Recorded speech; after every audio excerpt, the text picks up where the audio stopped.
आदित्यनाथ जी ने कहा, विजन 2047 एक ऐसा संकल्प है कि हम उत्तर प्रदेश को न केवल भारत का सबसे सशक्त राज्य बनाएंगे, बल्कि दुनिया के सामने विकास, संस्कृति और मानवीय मूल्यों के आदर्श भी पेश करेंगे। यह काइट संस्थान के लिए हर्ष का विषय है कि आज विकसित भारत 2047 के जागरूकता अभियान में हमें मेजबानी का अवसर प्राप्त हुआ।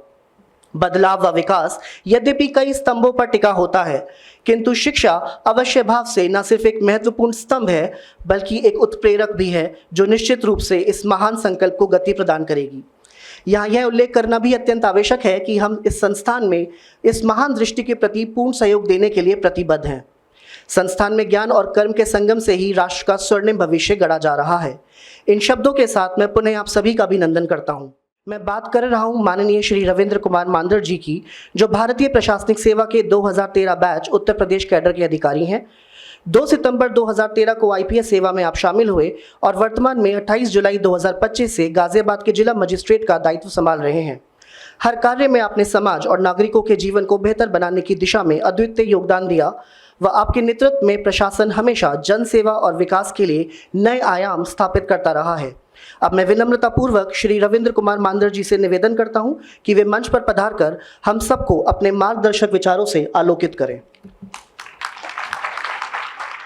आज के इस समर्थ उत्तर प्रदेश, विकसित उत्तर प्रदेश 2047 अभियान के बीच में मुख्य अतिथि के रूप में हमारे जनपद में हम सबके बीच में उपस्थित उत्तर प्रदेश के हमारे एक्स मुख्य सचिव महोदय श्री राजेंद्र कुमार तिवारी सर, हमारे बीच में हमारे एसीएस विद्युत नरेंद्र भूषण सर हैं, हमारे बीच में एक्स डायरेक्टर एग्रीकल्चर सर भी मौजूद हैं, और जो हमारा ये प्रांगण है, जिस प्रांगण में हम लोग हैं, उस प्रांगण के सभी हमारे मैनेजमेंट के यहाँ पे अतिथिगण, सभी छात्र छात्राएं, मैं आप सभी का बहुत हार्दिक स्वागत करता हूँ, अभिनंदन करता हूँ।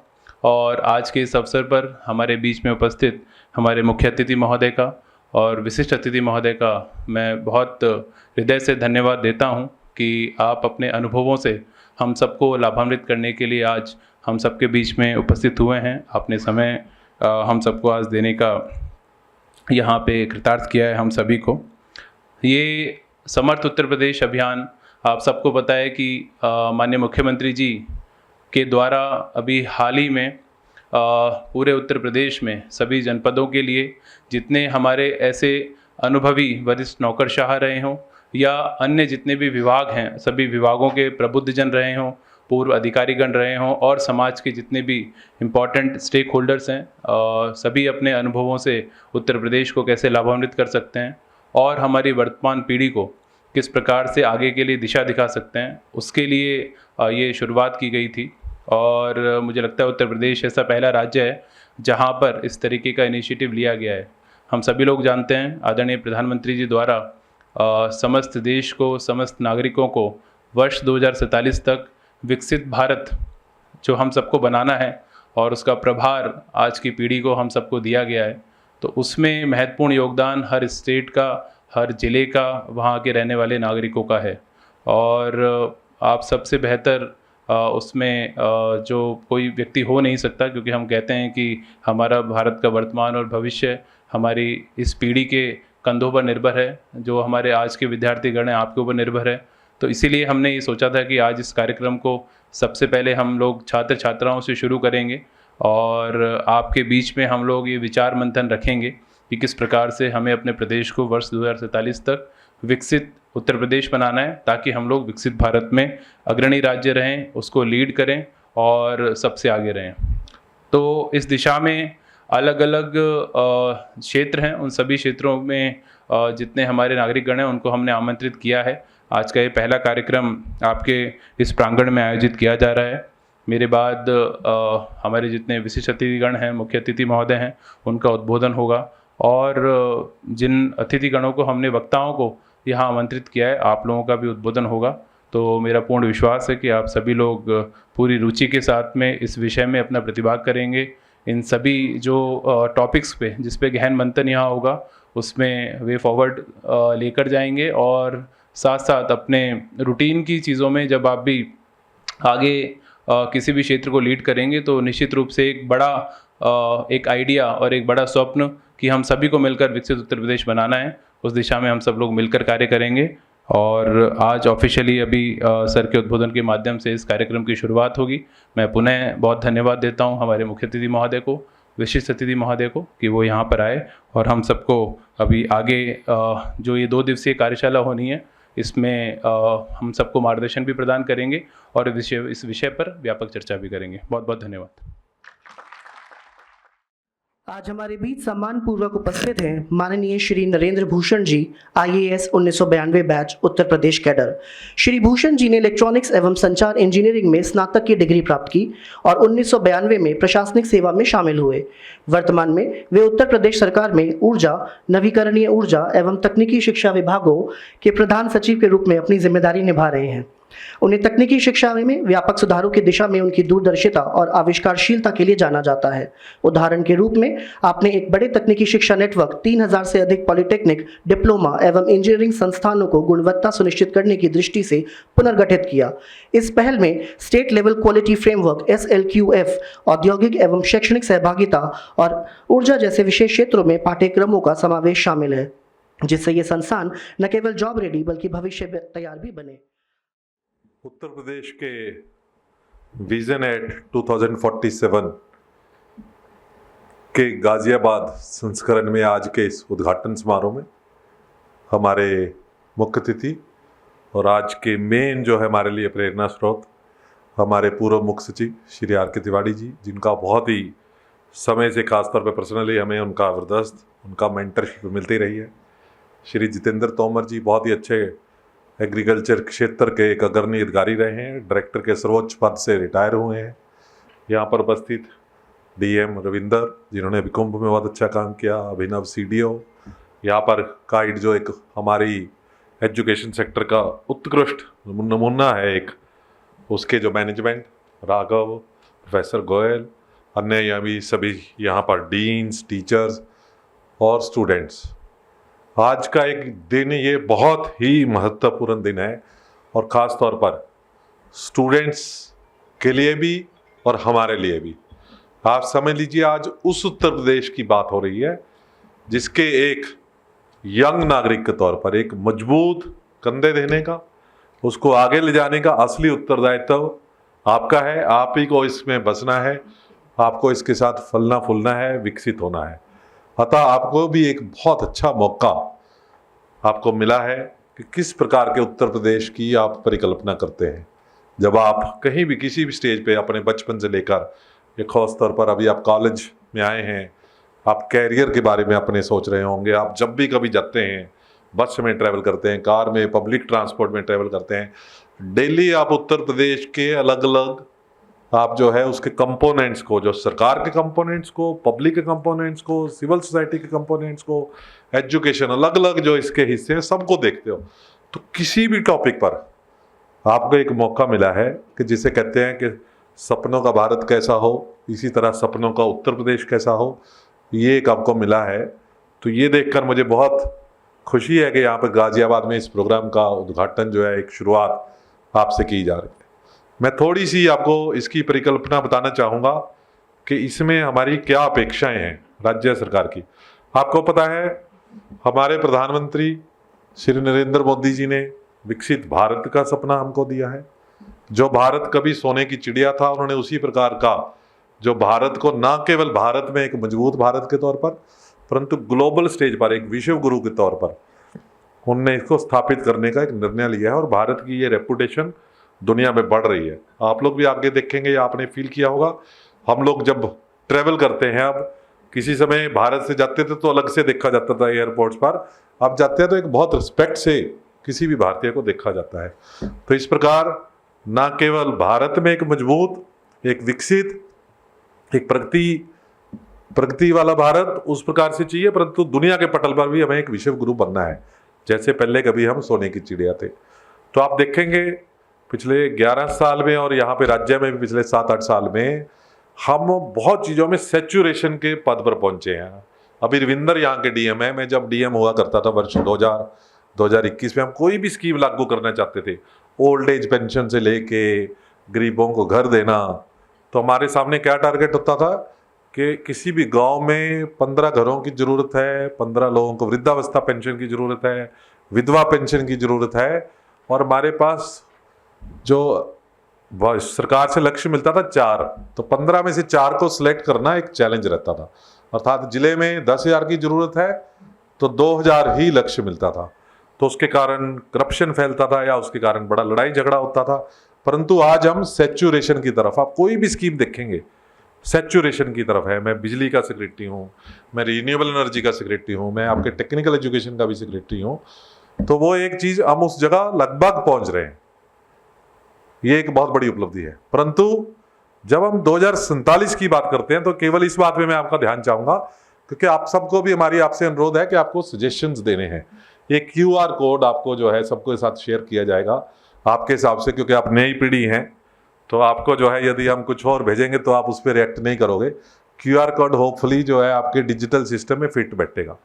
QR कोड स्कैन करिए, उसमें जिस टॉपिक आपको पसंद हो, हमने अपनी थीम को मेन उत्तर प्रदेश में जो माननीय मुख्यमंत्री जी ने प्रधानमंत्री जी के उसी विजन को देखते हुए उत्तर प्रदेश को विकसित करने का जो 2047 का लक्ष्य निर्धारित किया है और आपसे अपेक्षा की है कि आप उसमें अपना योगदान दें, तो उसके लिए मैं आपको कहना चाहूँगा 3 मेन थीम है। अर्थ शक्ति, मतलब इकोनॉमिक्स, बेसिकली एम्प्लॉयमेंट। हर व्यक्ति की सबसे पहले ज़रूरत होती है कि उसको जीवन यापन करने के लिए उसके पास एक धनराशि हो। जीवन यापन के भी आपको कई पहलू हैं, आप उस पहलू में पहुंच रहे हैं कि अपने जीवन को कैसे सफल बनाना, एक्चुएट करना, तो वो एक बहुत ज़रूरी है। जो गरीब होता है उसको होता है भी रोटी कपड़ा मकान मिल जाए। दूसरा पहलू होता है कि शिक्षा और स्वास्थ्य मिल जाए। शिक्षा स्वास्थ्य मिल जाए तो आप बच्चों को बहुत अच्छी शिक्षा दे सके और योग कर सके। दूसरा है सृजन शक्ति, इनोवेटिवनेस। आपका ये काइट हमने इसलिए चुना है कि ये बहुत अच्छी उदाहरण है। आपका ये बिल्डिंग है जहाँ पे आपका नॉलेज, आपके जो स्टार्टअप का इंक्यूबेशन सिस्टम बहुत अच्छा है। किस प्रकार से आप वैल्यू क्रिएट कर सकते हो छोटी छोटी चीज़ से, स्मॉल एंटरप्रेन्योरशिप से बहुत बड़ी चीज़ है। आजकल आपको पता है AI का ज़माना है, जनरेटिव AI का ज़माना है, एजेंटिक AI आ रहे हैं। कह रहे हैं एक एजेंट AI जो है वो मतलब कितने कॉल सेंटर में हज़ारों लोगों की जगह खुद ही सबको रिप्लाई कर सकता है, सबकी कॉल ले सकता है। अभी मैं कैलिफोर्निया गया था, वहाँ पे ड्राइवरलेस कार में बैठने का अनुभव हुआ, तो शुरू में एकदम चौंकते हैं, परंतु बाद में देखा कि बहुत अच्छी चीज़ है।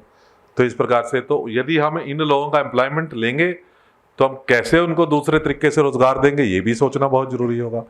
तीसरा है जीवन शक्ति, लाइफ को कैसे एक्चुएट करना। सबसे पहले स्वास्थ्य, फिर एजुकेशन, फिर अन्य चीज़ें जिसमें एंड में स्पिरिचुअलिज्म भी आता है, उसको कैसे एक्चुएट करना।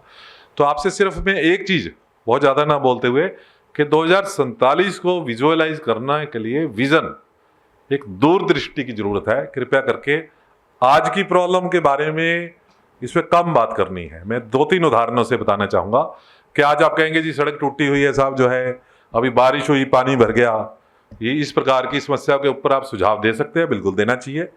परंतु ये मानते हैं कि ये सब चीज़ें अपने आप समस्याएं खत्म हो जाएंगी। परंतु आप शिक्षा की यदि मैं बात करूँ, आप कैसे सोचेंगे? आप अभी सब लोग, आप कई first year, second year, third year, fourth year के स्टूडेंट्स में होंगे। जब भी हम क्लास 12th पास करते हैं तो पहला चैलेंज होता है कि साहब मैं ये डिग्री करना चाहता हूँ, मुझे ये ब्रांच मिल जाए। और हर टाइम अलग अलग ब्रांच का वो रहता है एक सिस्टम। जैसे आजकल कंप्यूटर साइंस का फैड है, कंप्यूटर साइंस में साइबर सिक्योरिटी है, आर्टिफिशियल इंटेलिजेंस है। तो आपका एक विजन हो सकता है कि 2047 में सब इस प्रकार के कंपटीशन में मुझे ना जाना पड़े। जो बच्चा क्लास 12th का होगा, और ज़्यादातर आप ही लोगों के बच्चे होंगे उस टाइम पे, ये सब जो हैं क्लास 12th में, तो वो बच्चे को चॉइस हो, उसने अपना बोल दिया कि मुझे कंप्यूटर साइंस करना है, तो उसको कंप्यूटर साइंस की ब्रांच मिल जाए। कंप्यूटर साइंस में वो AI में स्पेशलाइज करना है तो उसको वो डिग्री में ब्रांच मिल जाए। अब एक ये बात है। दूसरा फिर क्या होता है जी कि हमें कॉलेज चाहिए, KIIT चाहिए, IIT चाहिए। वहाँ पे आप सोचेंगे तो 2047 में हो सकता है इस प्रॉब्लम का भी हल ना हो कि सब लोग KIIT आना चाहते होंगे, सब लोग IIT जाना चाहते होंगे, उसका भी हो सकता है हल ना हो। तो आप सोचिए, मतलब ब्रांच यदि चॉइस की मिल जाए तो आपका विजन ये हो सकता है कि 2047 में हर स्टूडेंट को उसकी चॉइस की ब्रांच बड़ी आसानी से मिल जानी चाहिए। और कंपटीशन, ये जो ज्वाइंट एंट्रेंस एग्जाम है, इसकी कोई ज़रूरत नहीं होनी चाहिए। फिर मैंने कहा ना, उस बच्चे को एडमिशन मिलनी चाहिए, वो जैसा भी बच्चा है उसको वो चॉइस मिलनी चाहिए। ये आपकी चॉइस हो सकती है। फिर पढ़ाई का तरीका, कहा जाता है कि दुनिया में सबसे पहले VL आया, फिर फायर आई, फिर स्टीम इंजन आया, फिर इलेक्ट्रिसिटी आई, जिसने दुनिया बदली। सबसे पहले VL आया, उसने दुनिया बदली। फायर अग्नि के हमने आविष्कार किया, उसने दुनिया बदली। उसके बाद स्टीम इंजन ने दुनिया बदली, फिर इलेक्ट्रिसिटी आई, फिर इंटरनेट आया, डिजिटल टेक्नोलॉजी आई, और अब एक जनरेटिव AI है जो कि प्रॉब्ली इनमें से कई टेक्नोलॉजियों से ज़्यादा दुनिया को बदल देगी। तो इसलिए भी बहुत ज़रूरी है कि आप उसके बारे में थोड़ी थिंकिंग करें कि किस चीज़ की ज़रूरत है, क्या क्या चीज़ें चाहिए। जैसे कहते हैं कि एजुकेशन का सिस्टम आज भी जो बोर्ड में टीचर्स जो है उनके सामने भी मैं कहना चाहूँगा कि हमने देखे एजुकेशन का सिस्टम शायद हमारा उस तरीके से नहीं बदला है कि चाक और ब्लैक बोर्ड आज भी उसका एक अभिन्न अंग है हजारों सालों से। पहले जो जैसे भी लिखते होंगे उसको क्या हम ख़त्म कर सकते हैं?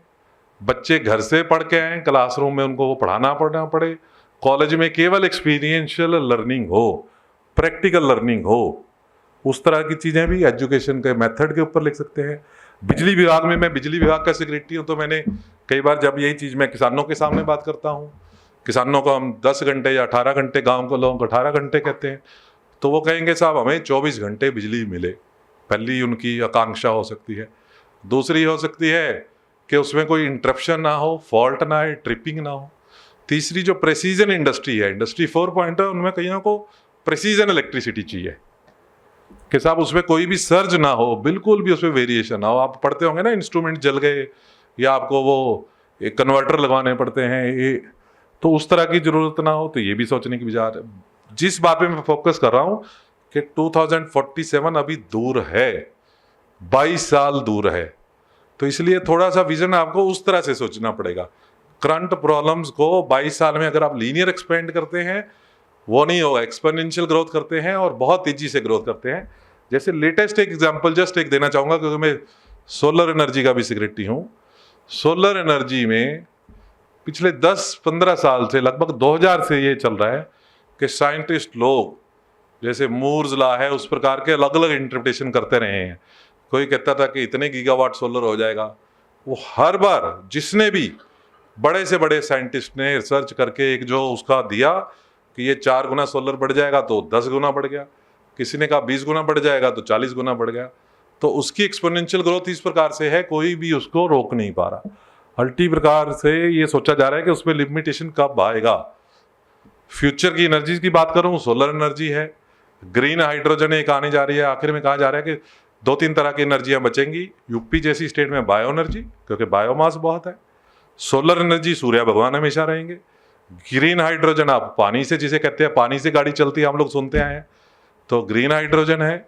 और इसके अलावा विंड एनर्जी, जो शायद उत्तर प्रदेश में नहीं है, दूसरी स्टेट्स में है। तो इस प्रकार की एनर्जीज रहेंगी, जो एक बहुत जरूरी चीज़ है हर चीज़ का। तो इस प्रकार से खाली मैं इसी बात पे फोकस करना चाह रहा था कि आपको उसके बारे में सुझाव देते समय इन बातों को ध्यान रखना है। आज की बातें निश्चित तौर पर आपके लिए एक इनपुट का काम करेंगे। बीच में एक हम लोगों ने 2030 को भी एक बेंचमार्क रखा हुआ है। माननीय मुख्यमंत्री जी ने एक टारगेट दिया था, तो वो भी एक बेंचमार्क है 2030 का, जिसको कदाचित आप शायद विजुअलाइज कर पाएंगे। तो इसी बात को मैं कहते हुए आज से इस अभियान की शुरू हो रही है। विजन 2047 में आप उत्तर प्रदेश के रहने वाले हैं या उत्तर प्रदेश में पढ़ने आए हैं या कल को उत्तर प्रदेश में काम करेंगे, उसके किस प्रकार की आप लिखना। और घर से सोचिए, अपने जो बचपन से सोचिए, अपने माता पिता के बारे में सोचिए, बुजुर्गों को किस प्रकार की सहायता चाहिए, जो बच्चा एक बिल्कुल पैदा हो रहा है या इवन उससे पहले गर्भवती महिला को किस प्रकार की हेल्प चाहिए। किसी भी सेक्टर को, जो आपके पसंद का सेक्टर हो, उसके बारे में सुझाव दें। ये हो गया आपकी ब्रॉड कामना, ब्रॉड आपकी इच्छा क्या है। उसके बाद फिर उसको डिपार्टमेंट्स को कन्वर्ट करना है। जैसे आपने कहा कि हमें 24 घंटे बिजली चाहिए, तो as a energy secretary my job is to ensure how much electricity do I need in 2047. Today I am having 32 gigawatt, that means 32,000 gigawatt. I have planned for next 10 years 72 gigawatt, which means 72,000 gigawatt. But as on today I am supplying 18 hours of electricity in rural areas. And there is a latent demand. People are not able to set up rural industries. If I provide them electricity, maybe small industries like atta chakki, etc., but then major industries, medium industry, every industry will come. There is lot of demand. Data centres are coming, you know artificial intelligence. Google search आप करते थे तो 4 वाट या 6 वाट या 10 वाट की बिजली consume होती थी, और जब आप आज की सर्च करते हो सेम चीज थ्रू आर्टिफिशियल इंटेलिजेंस, वो बिजली की कंजम्पशन हजारों गुना उसी एक सर्च में, खाली एक सर्च में ही हजारों गुना बढ़ गई हैं। तो बिजली की कंजम्पशन भी एक्सपोनेंशियली बढ़ेगी। यही मेरा केवल आपके लिए मैसेज था, बच्चों के लिए खास तौर पे। और सजेशन जरूर दीजिए, जैसे कहते हैं कि 18 साल के जब आप हो गए वोट जरूर दीजिए, क्योंकि आपको डिसाइड करना है कैसा भारत हो, कैसा यूपी हो। उसी प्रकार जब आज सजेशन देंगे तो आप यूपी की रूपरेखा तय करेंगे। बहुत लोगों को ये चांस नहीं मिलता। ये हमारे मुख्यमंत्री जी का विजन है, उनकी दूरदृष्टि है कि उन्होंने कहा हम आज और कल में श्री आर के तिवारी जो हमारे भूतपूर्व चीफ सेक्रेटरी साहब, उनके नेतृत्व में लगभग ऐसे 10 सेशन करेंगे। तो इसलिए आपको एक बहुत अच्छा मौका मिला है और इसमें जरूर भाग लीजिए। Thank you. जय हिंद, जय Bharat. Thank you very much, sir, for putting forth your points in such a lucid style and definitely giving the significance of strong feedback and suggestions. Moving further, it's time for me to invite our Honorable Director Academics KIET, Dr. Adesh Kumar Pandey ji, to address the gathering with his inspiring thoughts on Viksit Bharat 2047 and Vision for Technical Education 2047. Honorable Shri Rajendra Kumar Tiwari ji, Chief Guest of the Day, Honorable Shri Narendra Bhushan ji, Principal Secretary Power and Technical Education and Guest of Honor of the today's function, Honorable Shri Jitendra Kumar Tomar ji, Distinguished Guest of the Day, Honorable Shri Ravindra Kumar Mandar ji, District Magistrate Ghaziabad, Shri Abhinav Gopal ji, CDO Ghaziabad, Shri Raghav Garg ji, Dr. Manoj Goyal ji, Executive Director KIT Group of Institutions, esteemed guests, GMTBI, functional heads, members of media, and dear students. We welcome you all on behalf of Honorable Management, KIT Group of Institution, and entire KIT family. We want to thank the Government of Uttar Pradesh and District Administration Ghaziabad for giving us the opportunity to host this very important and timely discussion essential to define the Technical Education Vision 2047 into a mission. I have been given a responsibility to talk about the role of technical education in 2047 to achieve the vision of Honorable Prime Minister of India. My today's discussion will be more or less as a professor and teacher and edu manager. If I define the broader strategy of the Government of India or higher education department, we can summarize in 6 domains. The technical education reform, strengthen the industry-academia linkage, digital and inclusive growth, promotion of innovation and entrepreneurship, human-centric technology development. The Western countries are going for the robotics, but our vision, our ancient vision is human-centric technology development and sabka prayas. Today as an institute we understand our responsibility also. तो हमारी सबकी जिम्मेदारी है जो government ने हमें vision दिया है उसके लिए क्या मिशन होना चाहिए, कैसे हम अचीव कर सकते हैं, उस पर हम आज बात करेंगे. Sir, I talk about the policy foundation. The government of India has, the education department has given a broader 4 policy dimensions, NEP 2024, improvement in GR, regulatory reforms, National Research Foundation. These are the 4 key areas where government of India is focusing, and they want that all the state government, all the engineering colleges, all the technical colleges, all science colleges has to be aligned with these missions. The broader challenge lies that how to implement these 4 the broader reforms in education sector. If I talk about the NEP 2020, for me as a professor is a vision document, and it has to be aligned with the implementation policies at the ground level. We as a autonomous institute is implementing the NEP 2020. Initially we defined, we became an autonomous sir in 2024. So we try to align, हम लोगों ने तय किया कि हम सारी NEP implement करेंगे. But gradually we understand that we cannot implement that. There are some bottlenecks. So as a professor, I will discuss about those bottlenecks and probably suggestions on behalf of student teaching fraternity, what we expect from the government of Uttar Pradesh or government of India. These are the challenges which we face in implementation of NEP 2020. Poor infrastructure, digital divide. For my community, teachers training is a big task. The funding for the educational institute. rote learning mindset and exam pressure on all the students, because we are still following the traditional examination pattern. Resistance in higher education reforms, weak vocational education system, lack of robust monitoring across the states and across the country to bring the uniformity in the education sector. As I initially requested with all of you, we are also a stakeholder. So we are not a part of problem, we have to give a solution also, what we are feeling at the ground. So on the behalf of all my colleagues, I have summarized some of the suggestions for our policy makers. National cloud to ensure availability of the software and hardware service. I request our policy makers to give the suggestion at appropriate forum. The government should initiate the national cloud. See, if I take example, the government has established a national mission for semiconductors in 2020. And they are asking, the Ministry of Electronics and Education has given a very broad and very good vision for the India. They want to train 50,000 highly skilled semiconductor design and testing engineers by 2030. But respected sir, it's a vision. We have to find out how to match that vision. Why I am saying the national cloud, especially in private college, tier 2 college and tier 3 college, it is not possible for the colleges to purchase that high-end softwares because companies like Qualcomm, Synopsys and Cadence have a monopoly in the world. Entire world is using this software. If this national cloud is available, the student, faculty and the researchers can use the software hardware at their will. Another thing which we are facing as an institute, I feel as a edu manager or the professor, the lack of training, how to teach. We all know that there's a problem in the classroom, the students are not properly engaged. So we thought that the MTech and MS has to be started in teaching pedagogy in the student engagement. So मैं अगर अपनी बात करूं तो आज इस बात से बहुत जरूरी है कि बहुत सारा कंटेंट तो अवेलेबल है, क्या पढ़ाने से ज्यादा जरूरी है कि कैसे पढ़ाना है, ये बहुत इंपॉर्टेंट एस्पेक्ट है. उसके लिए हमें एक ट्रेन्ड वर्कफोर्स की जरूरत है, टीचर्स की जरूरत है, प्रोफेसर की जरूरत है. वहां एक रेगुलेटरी नॉर्म्स जो हैं वो बहुत बॉटलनेक हमें कर रहे हैं. Gradual shift to competency based curriculum and activity based examination. Our institute is a testimony that for that, sir, we do away with the 30% examination, pen paper examinations. हम लोगों ने कई जगह 30% एग्जामिनेशन में एक्टिविटी बेस्ड एग्जाम लेके आए और field examination लेके आए. फॉर एग्जांपल फर्स्ट ईयर में ही हमने बच्चों को एंटरप्रेन्योरशिप इनोवेशंस का कोर्स दिया और हमने वो खुद नहीं पढ़ाया क्योंकि हम लोग ट्रेंड नहीं है. We invited MSMEs and the entrepreneurs to the college and it has been given and had been practices by the student in the form of workshop. And the last day when assessment was planned, every student was there in the entire campus. There was a holiday on that day.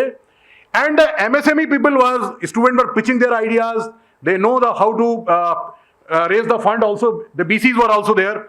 So that is how, and when we get the feedback from the student, what was the outcome? A lot of students rushed toward our TBI. हम अपना startup कैसे कर सकते हैं, fund कहाँ से मिलेगा. So that we want to. Another thing, design thinking. We come out the assessment from the exam. हम क्लासरूम से बाहर आ गए, हमने अपने टीचर्स को बोला फील्ड में जाओ और वहां अपना असेसमेंट करो और उसके बहुत अच्छे परिणाम हम लोगों को मिल रहे हैं. एक और बहुत बड़ा बॉटलनेक जो मैं फील करता हूं, national NEP enabled ERP. When we try to implement, fortunately in KIT we are digital campus since last 10 years. हमारा अपना ERP है, हमारे बच्चे और फैकल्टी का बनाया हुआ, लेकिन हमारा ERP एफिलिएटेड सिस्टम के लिए था. जब हम NEP लेके आए तो हमें लगा कि NEP की जो प्रावधान है वो तो चलाने के लिए, as a professor I am very sure, अगर डिजिटल आपके पास मॉनिटरिंग के लिए नहीं है तो आप NEP इंप्लीमेंट नहीं कर सकते. हमने पूरे इंडिया में लोगों को अप्रोच किया, बड़ी बड़ी कंपनीज को. Our honourable management has given a fund like anything, but हमें कोई ERP नहीं मिला जिसके थ्रू हम NEP को रन कर सकते हैं. And we are having a one ERP, but it is a big bottleneck for us. अभी हमने डिसाइड किया है, हम लोगों ने अपनी टीम हायर की है और हम अपना ERP बना रहे हैं. And I am very sure about it as a director academics. अगले 2 सालों में हम गवर्नमेंट ऑफ उत्तर प्रदेश को बता देंगे कि हमारे पास एक ऐसा ERP है जो NEP इनेबल्ड है, क्योंकि हमारे पास ऑलरेडी वो एक्सपर्टाइज था एफिलिएटेड सिस्टम के लिए. एक मुझे लगता है क्वालिटी एश्योरेंस, हम कैपेसिटी बिल्डिंग तो कर रहे हैं. हम किसी कोर्स को, सर ने कहा कि कंप्यूटर साइंस किसी को पढ़ना है तो कंप्यूटर साइंस मिलना चाहिए, ऑफ कोर्स. तो कंप्यूटर साइंस का मास तो जनरेट हो रहा है, बट क्वालिटी फ्रेमवर्क पे हम बात नहीं कर रहे हैं कि क्या पढ़ना है, कैसे पढ़ाना है, जो क्या यूथ अनएम्प्लॉयड तो नहीं रह जाएगा. मेरा रिक्वेस्ट सबमिशन ये होगा पॉलिसी मेकर से कि नेशनल लेवल पे एक minimum national quality assurance framework design हो कि जो टेक्निकल एजुकेशन इंस्टीट्यूशंस हैं वो एटलीस्ट उतना फॉलो करें. क्योंकि हम IIT नहीं है, हम NITs नहीं है, और जो ज्यादातर हमारे एंटरप्रेन्योर्स, इनोवेटर्स और जो इंजीनियर्स आ रहे हैं या और भी जो कोर्सेज के पास होकर जो ग्रेजुएट्स और पोस्ट ग्रेजुएट्स आ रहे हैं वो प्राइवेट कॉलेज से आ रहे हैं, Tier 2 कॉलेज से आ रहे हैं. Same thing, right now our GER gross enrollment ratio is 28.4%. The government aspire and we all wish by 2035 it should be 50, and when the vision of our honorable Prime Minister 2047 will reach, the 100% GER should be there. But the big question is that how to do that? Affordability of the higher education, balancing between the quality and expansion is skill mismatch. Let's say computer science, I'm a professor of computer science. Everybody wants computer science. But at least समाज में या खासकर parents हमारे पास आते हैं, सबको computer science पढ़ना है. एज ए प्रोफेसर मुझे पता है कि आने वाला समय इलेक्ट्रॉनिक्स का है, IoT का है, AI का है. अब हम लोग तो कोशिश कर रहे हैं, हमारा मैनेजमेंट कोशिश कर रहा है, लेकिन हम प्रशासन और शासन से चाहेंगे कि इस चीज की वर्कशॉप भी गांव देहात और टाउन एरियाज में की जाए कि आगे 5 सालों के बाद क्या रिक्वायरमेंट है. जो हमारे पास प्रेशर है एडमिशन का वो कम हो जाएगा और हम कोर इंजीनियरिंग में ज्यादा, मैन्युफैक्चरिंग में ज्यादा ध्यान दे पाएंगे.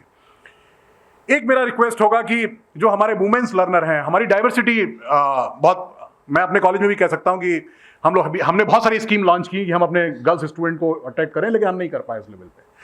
अगर हमारे घर में आज भी 2 बच्चों को पढ़ाना है तो शायद मेल को हम प्रेफरेंस देंगे. तो गवर्नमेंट से मेरी रिक्वेस्ट होगी कि ऐसी scheme specially the girls learners के लिए लॉन्च करे, जिससे गांव में, देहात में, हमारे टाउन एरियाज में, हमारे डिस्ट्रिक्ट में, हमारे घरों में उन्हें कुछ इंसेंटिवाइज किया जाए अलग से.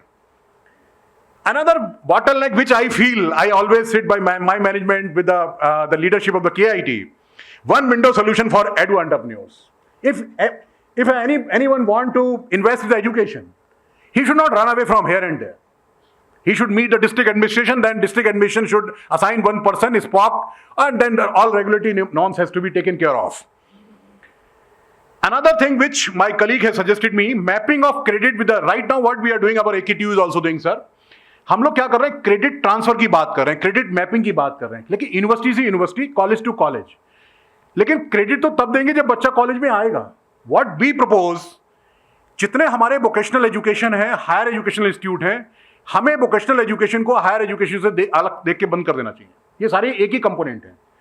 एंड जो हमारा अनऑर्गेनाइज सेक्टर है, जैसे एग्रीकल्चर है या हमारे सबके ड्राइवर्स हैं, उनकी अपनी एक्सपर्टाइज है, वो लोग जो काम कर रहे हैं वो भी हमें क्रेडिट फ्रेमवर्क में लाना चाहिए, specially unorganise sector of the India.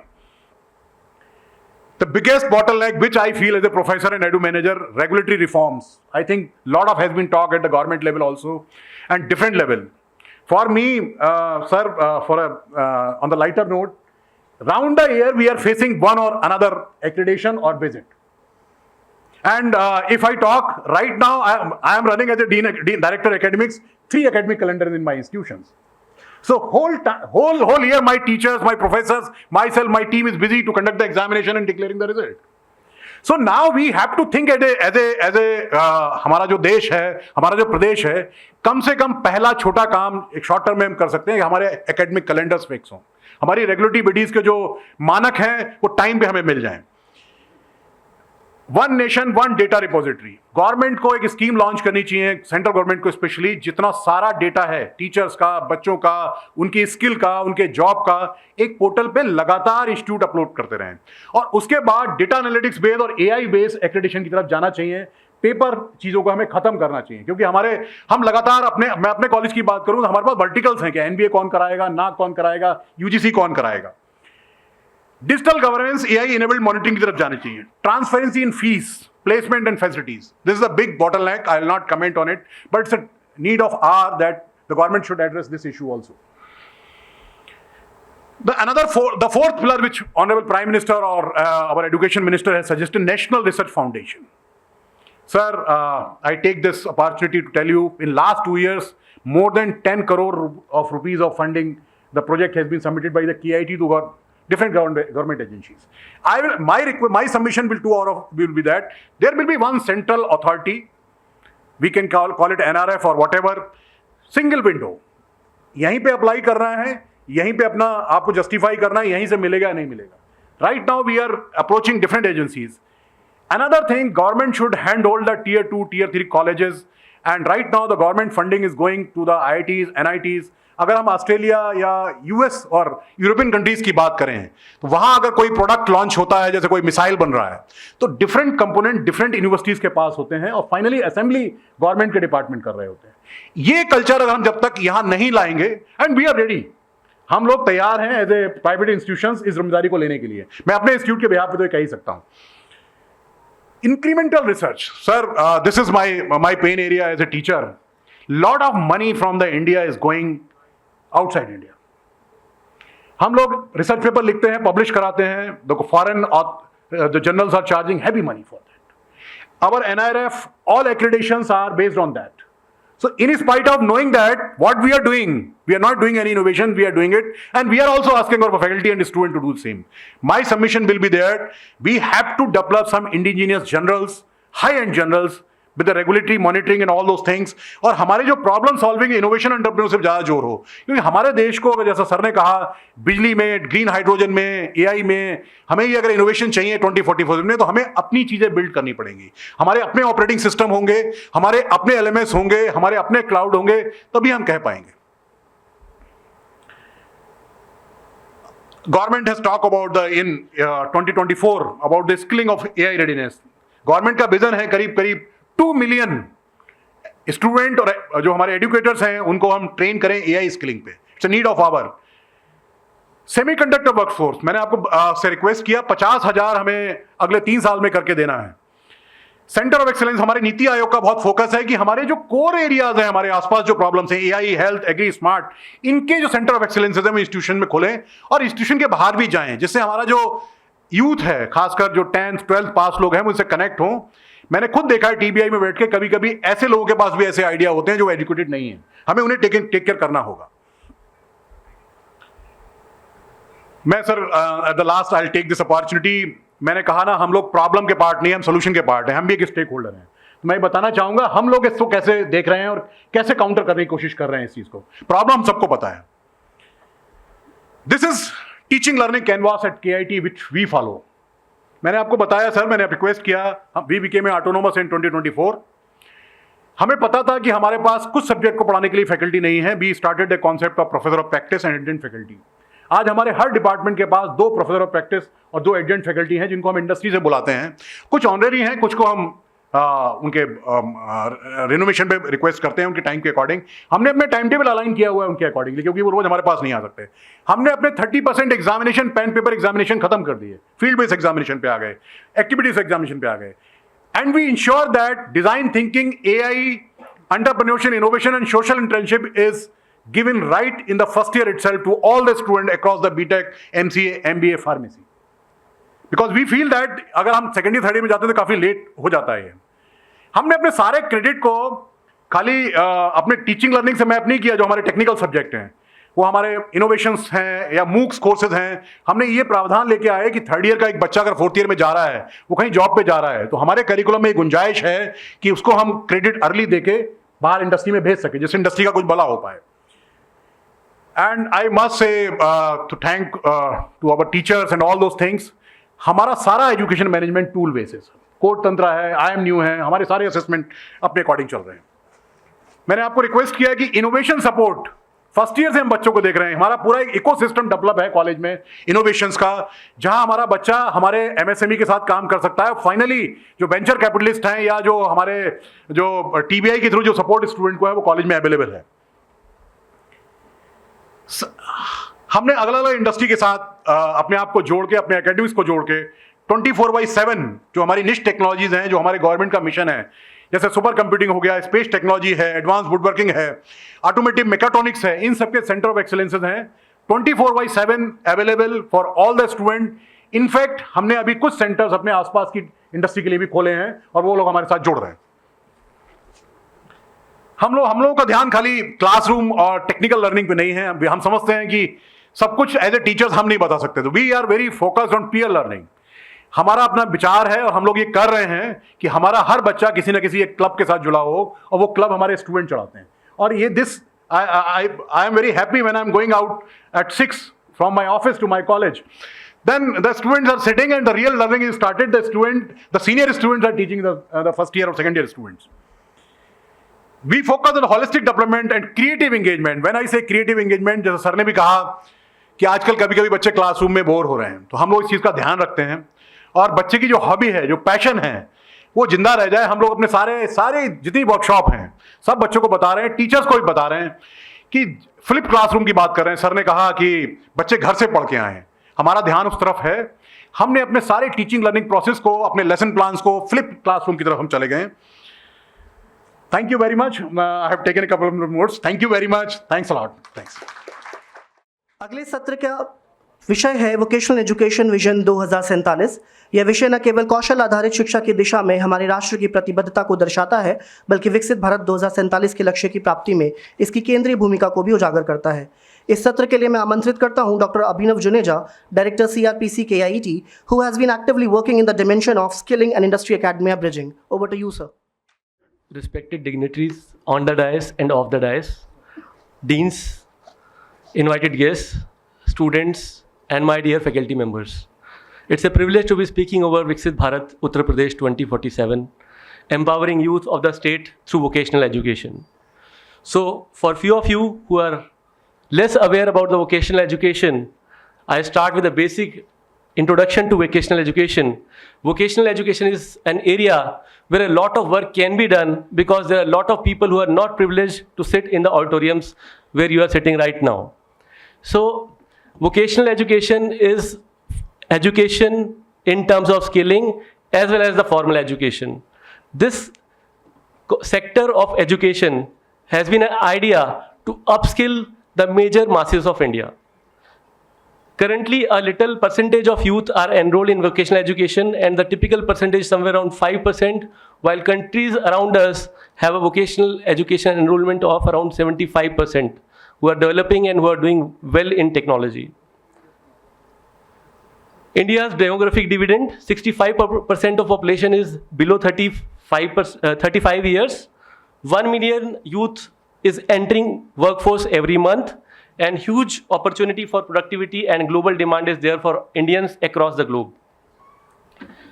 So far, lot of efforts have been made by the state governments and the central governments on the vocational education and upgrading the status and interest in the vocational education. NEP 2020 aims for mainstreaming vocational education. Popular schemes like PMKVY and Skill India Mission, you all know about. Digital initiatives for wider access like the Skill India Digital Hub. It is also available for all the learners to learn from their home. Increasing financial support and targeted scheme to attract more youth in these schemes and to upskill them is a continuous process by the governments. Integration of newer technologies is also coming up. AI is coming into all kind of processes that we are doing nowadays. The current challenges that we face on the current landscape of vocational education include public perception. People are not well aware and convinced with the idea of a vocational education as compared to formal education. Fragmented programs. There are different ministries running different programs under different umbrellas. There is no conversion. Every ministry is working on their particular problem areas, and we are not able to converge to particular solutions to upskill the youth and integrate the entire activity efforts. Assessment and certification complexity.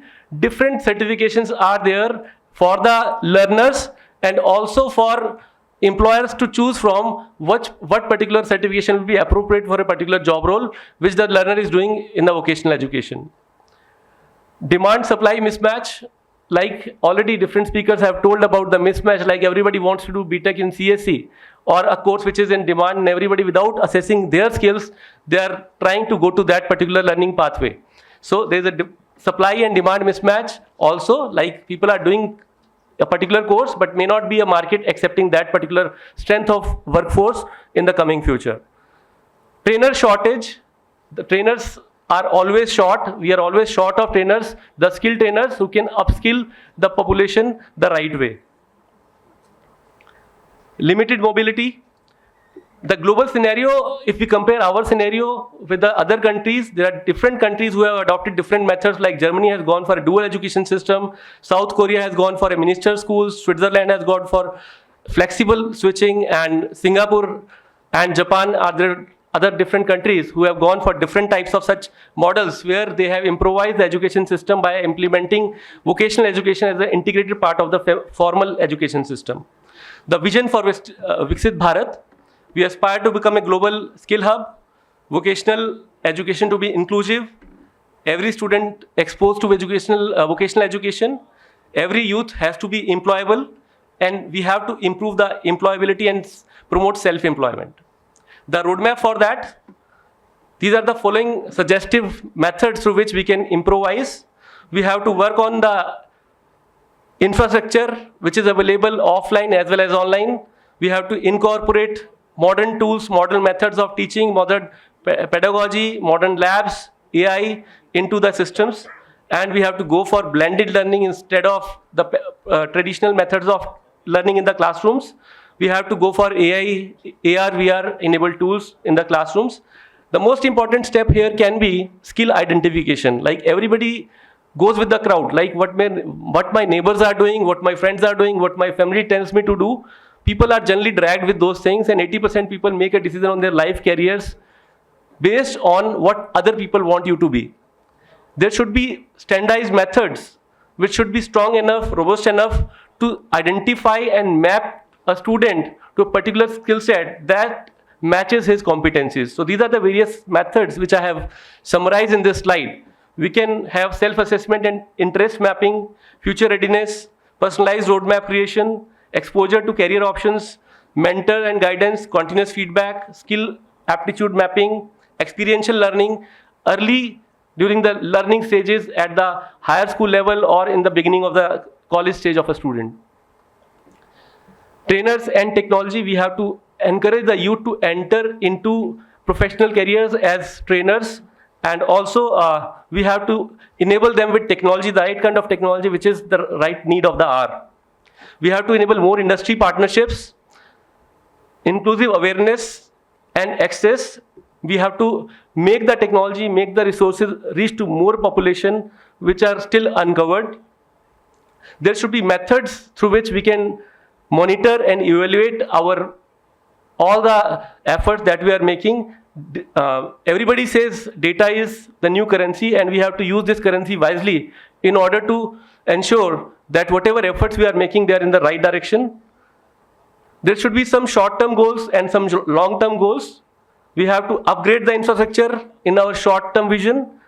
We have to make some policy reforms in order to ensure that things are in place as per the required changing technological landscape.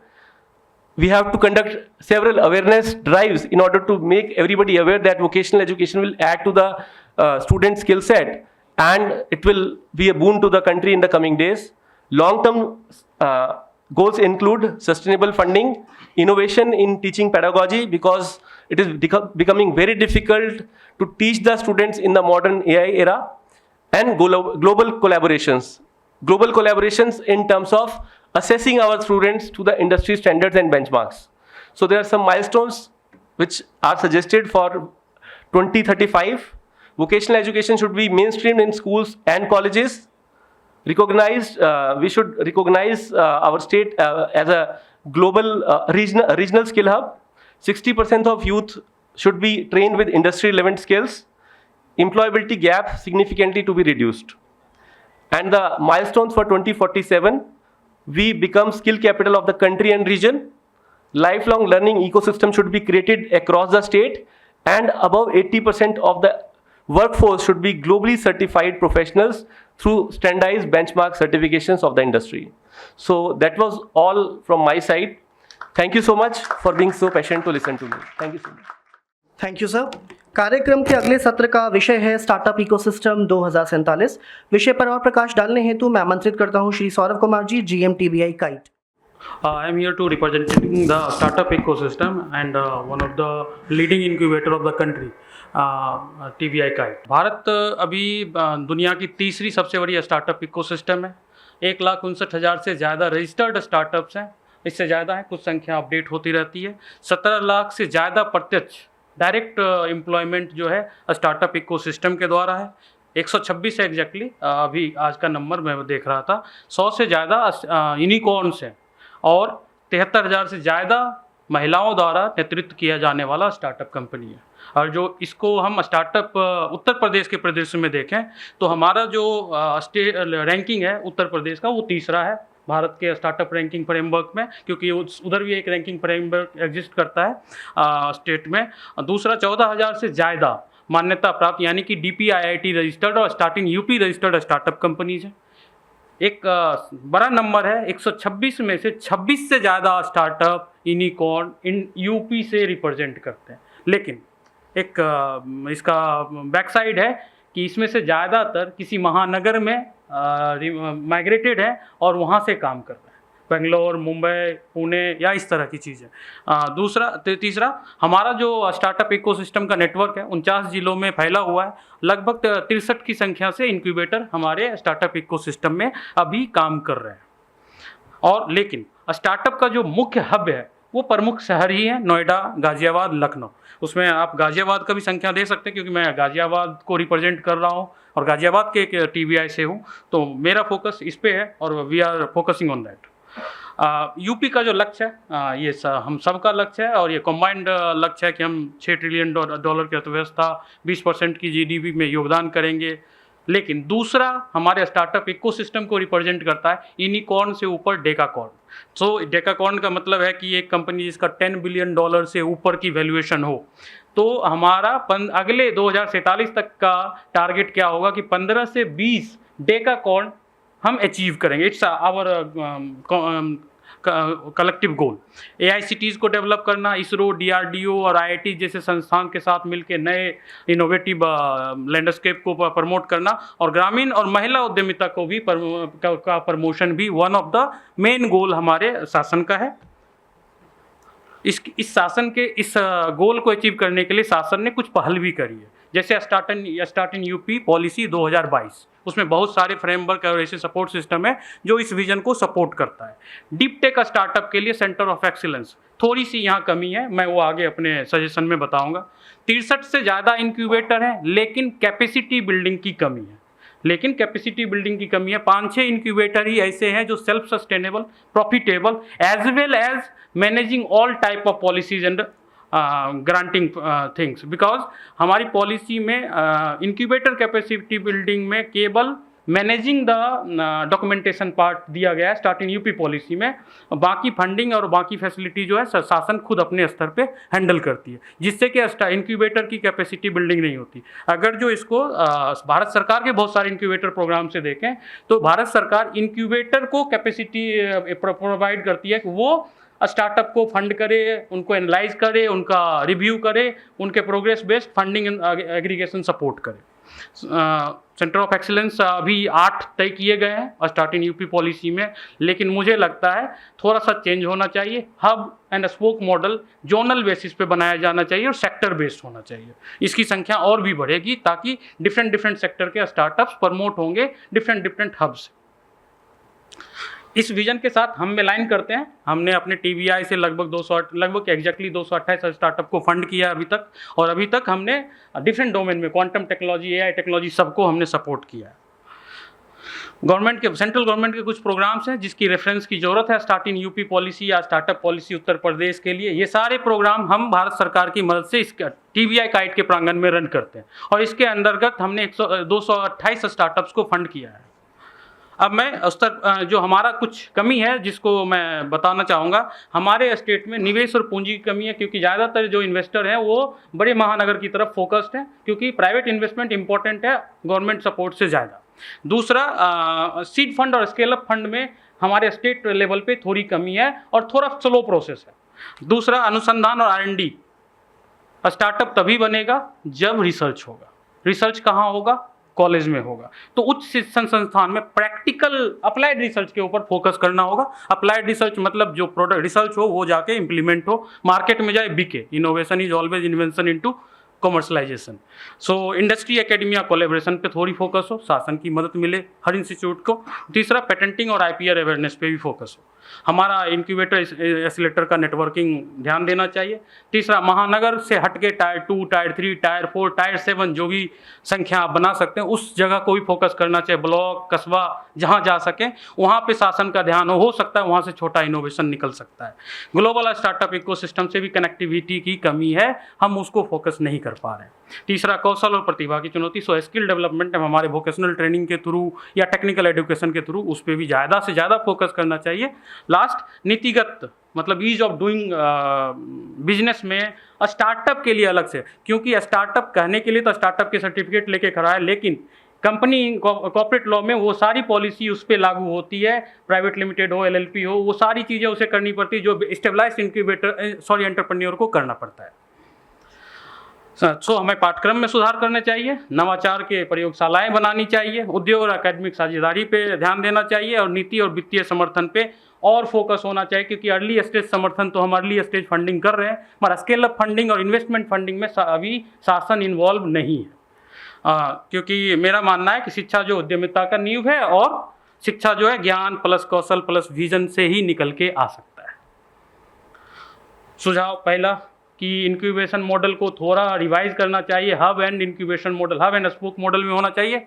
Hub किसी महानगर में नहीं या किसी बड़े university में नहीं, किसी बड़े आईआईटीज या इसी प्रांगण में नहीं, हब जोनल बेस पे होना चाहिए। हो सकते हैं पूरे स्टेट में 12 हब हो सकते हैं, 22 हब हो सकते हैं। तो हमें सेक्टर बेस्ड हब डेवलप करने चाहिए और उस हब में इसका सेकंड सुझाव उससे मैप है कि उस हब के अंदर कॉमर्शियल प्लग एंड प्ले की व्यवस्था होनी चाहिए, यानी कि स्टार्टअप आए प्रोडक्शन तक की व्यवस्था होनी चाहिए। प्रोडक्शन एक इंक्यूबेटर से नहीं हो सकता, क्योंकि इंक्यूबेटर लीगल कॉम्प्लायंसेस प्रोडक्शन को सपोर्ट नहीं कर पाता, केवल एक ऑफिस स्पेस या कोवर्किंग स्पेस तक ही जा सकता है। सो प्रोडक्शन लेवल तक की व्यवस्था एक हब मॉडल में होनी चाहिए और सेक्टर बेस्ड जोन क्रिएट हो स्टार्टअप के लिए डेडिकेटेड, नॉट फॉर, जैसे हमने एमएसएमई एसएमईज के लिए हमने सेक्टर बना रखा है, स्टार्टअप्स के लिए सेक्टर डिवाइड करके और रीजनल बेसिस पे हो सकता है गाजियाबाद शहर हैवी इंडस्ट्रीज या मशीन गुड्स स्टार्टअप्स के लिए एक हब बन सकता है और आसपास के छोटे जिलों से या आसपास के नेटवर्क से छोटे इंक्यूबेटर उस स्टार्टअप को उस हब में ला के देंगे कि तुम यहाँ प्रोडक्शन करो और मार्केट में जाओ, और एक पीरियोडिक सपोर्ट हो, उसके बाद कॉमर्शलाइज और स्केल होने के बाद वो बाहर अपनी इंडस्ट्री सेटअप कर ले।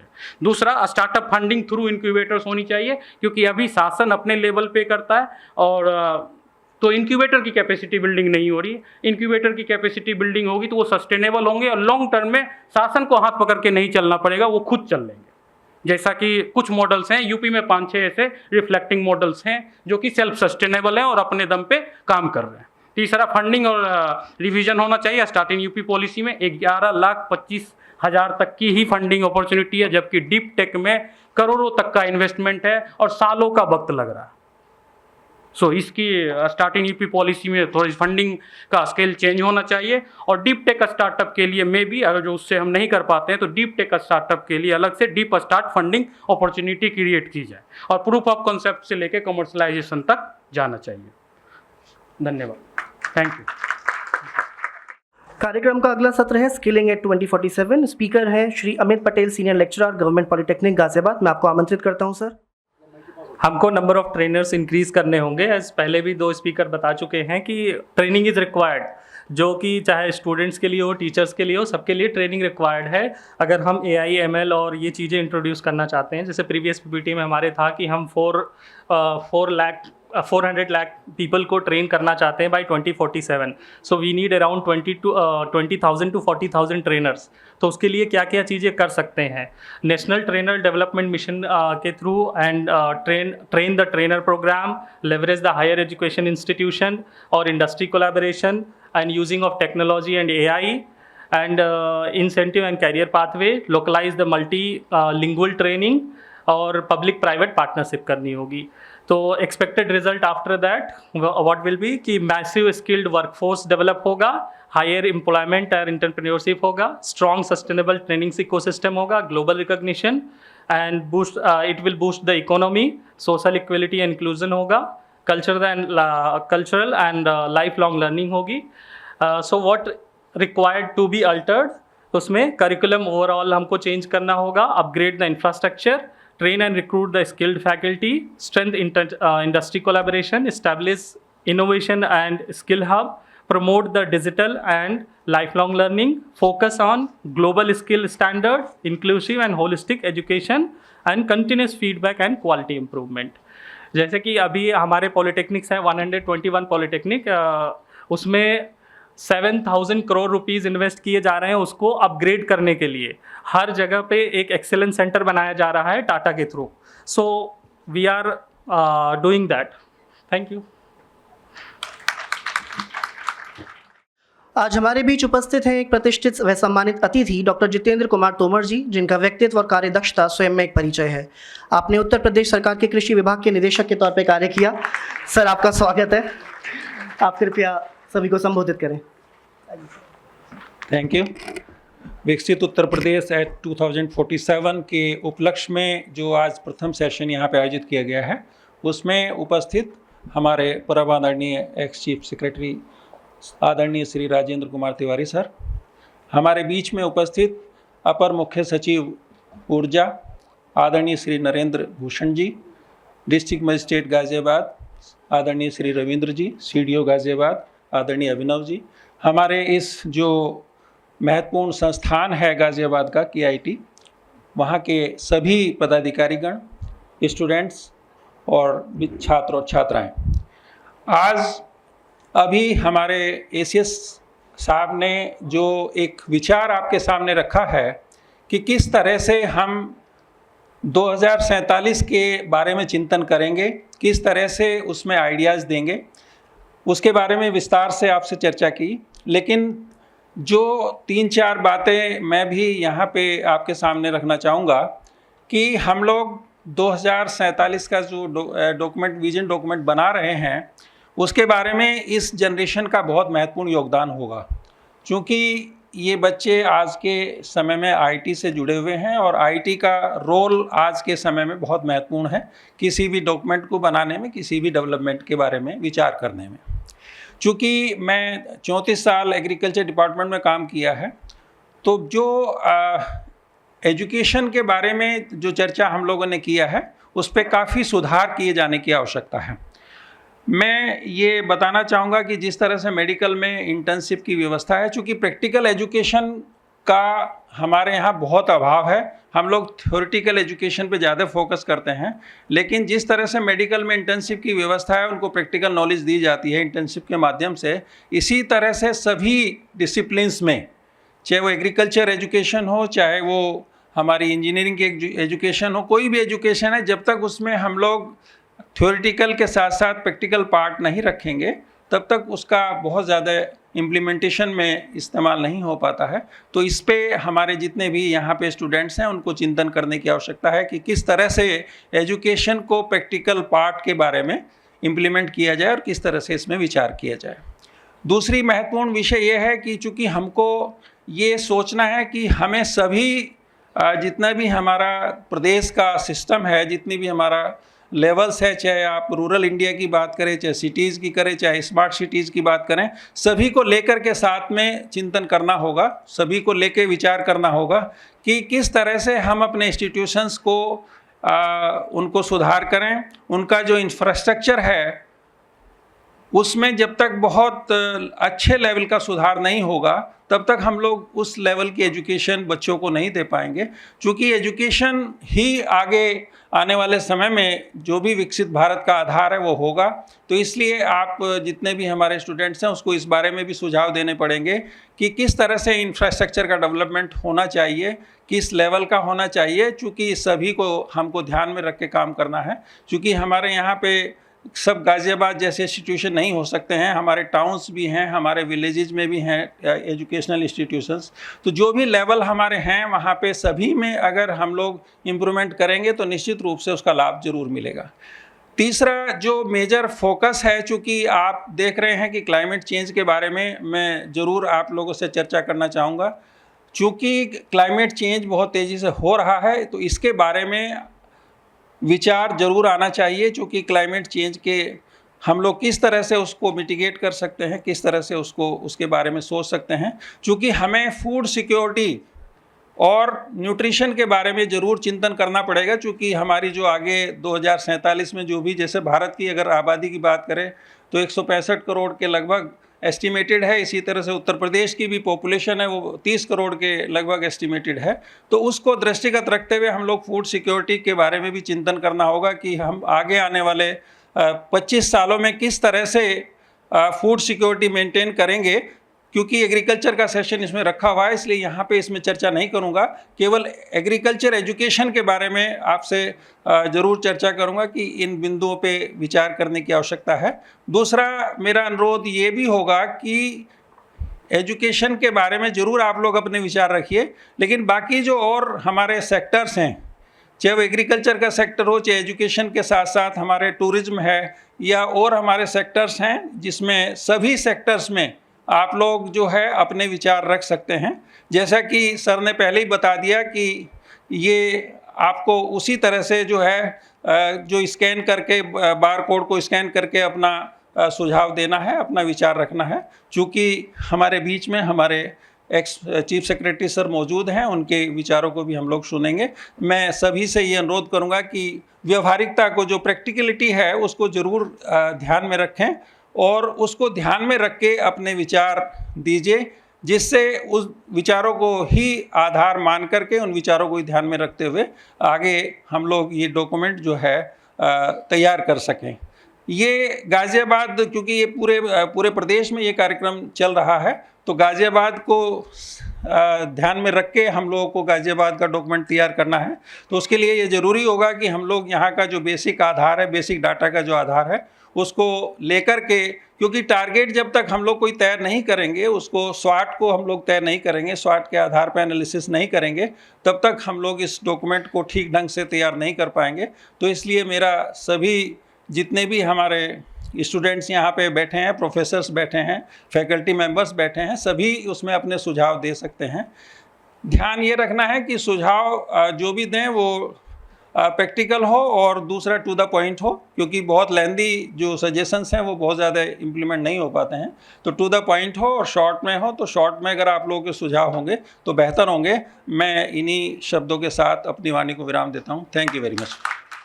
आज हमारे बीच हमारे माननीय मुख्य अतिथि जी उपस्थित हैं श्री राजेंद्र कुमार तिवारी जी, जो भारतीय प्रशासनिक सेवा 1985 बैच उत्तर प्रदेश कैडर से सेवारत हैं।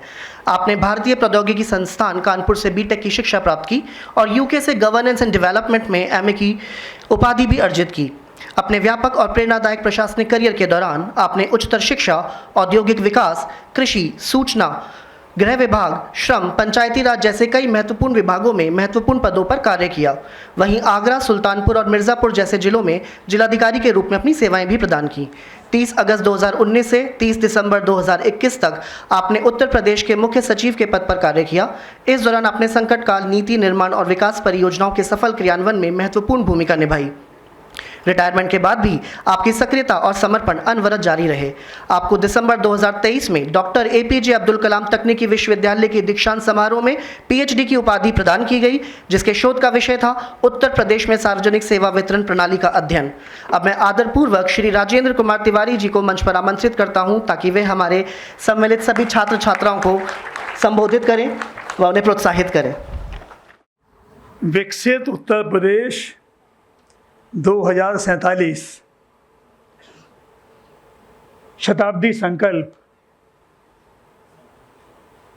के आज के KIET के कैंपस में आयोजित इस कार्यशाला में यहाँ उपस्थित मेरे मित्र नरेंद्र, रविंद्र,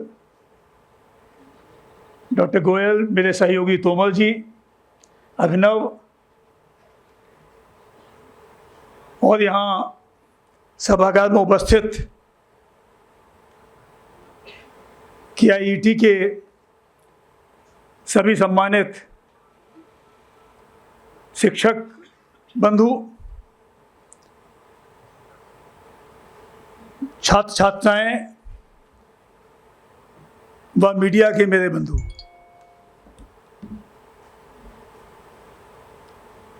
इस महत्वपूर्ण आयोजन में, जैसा कि अभी शुरू में जिलाधिकारी ने और अपर मुख्य सचिव महोदय ने भी अपने संबोधन में बताया था,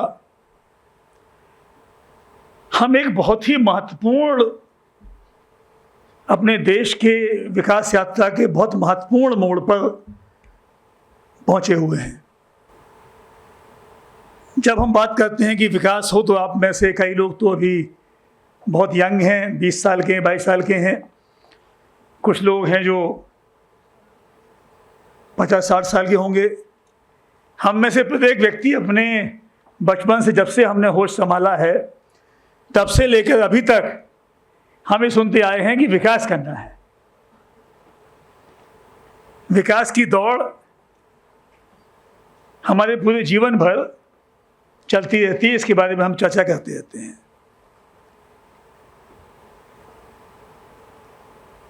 तो कभी आपके मन में ख्याल आता होगा कि एक ऐसी दौड़ है जिसका कोई अंत नहीं है, या अंतहीन सिलसिला दौड़ का विकास का कैसे है। ये आपको सोचना सही भी है, क्योंकि विकास अपने आप में एक सापेक्षिक संकल्पना है, एक रिलेटिव कॉन्सेप्ट है। हम उत्तर प्रदेश में हैं या हम भारत देश में हैं, तो अगर हम यूरोप, अमेरिका की तरफ देखते हैं तो हमें लगता है कि हम विकास में उनसे पीछे हैं। लेकिन अगर हम बहुत सारे अफ्रीका के देश या एशिया के देश की तरफ देखें तो उन्हें लगता है कि भारत देश बहुत विकसित है। हमारे प्रदेश में भी, प्रदेशों में उत्तर प्रदेश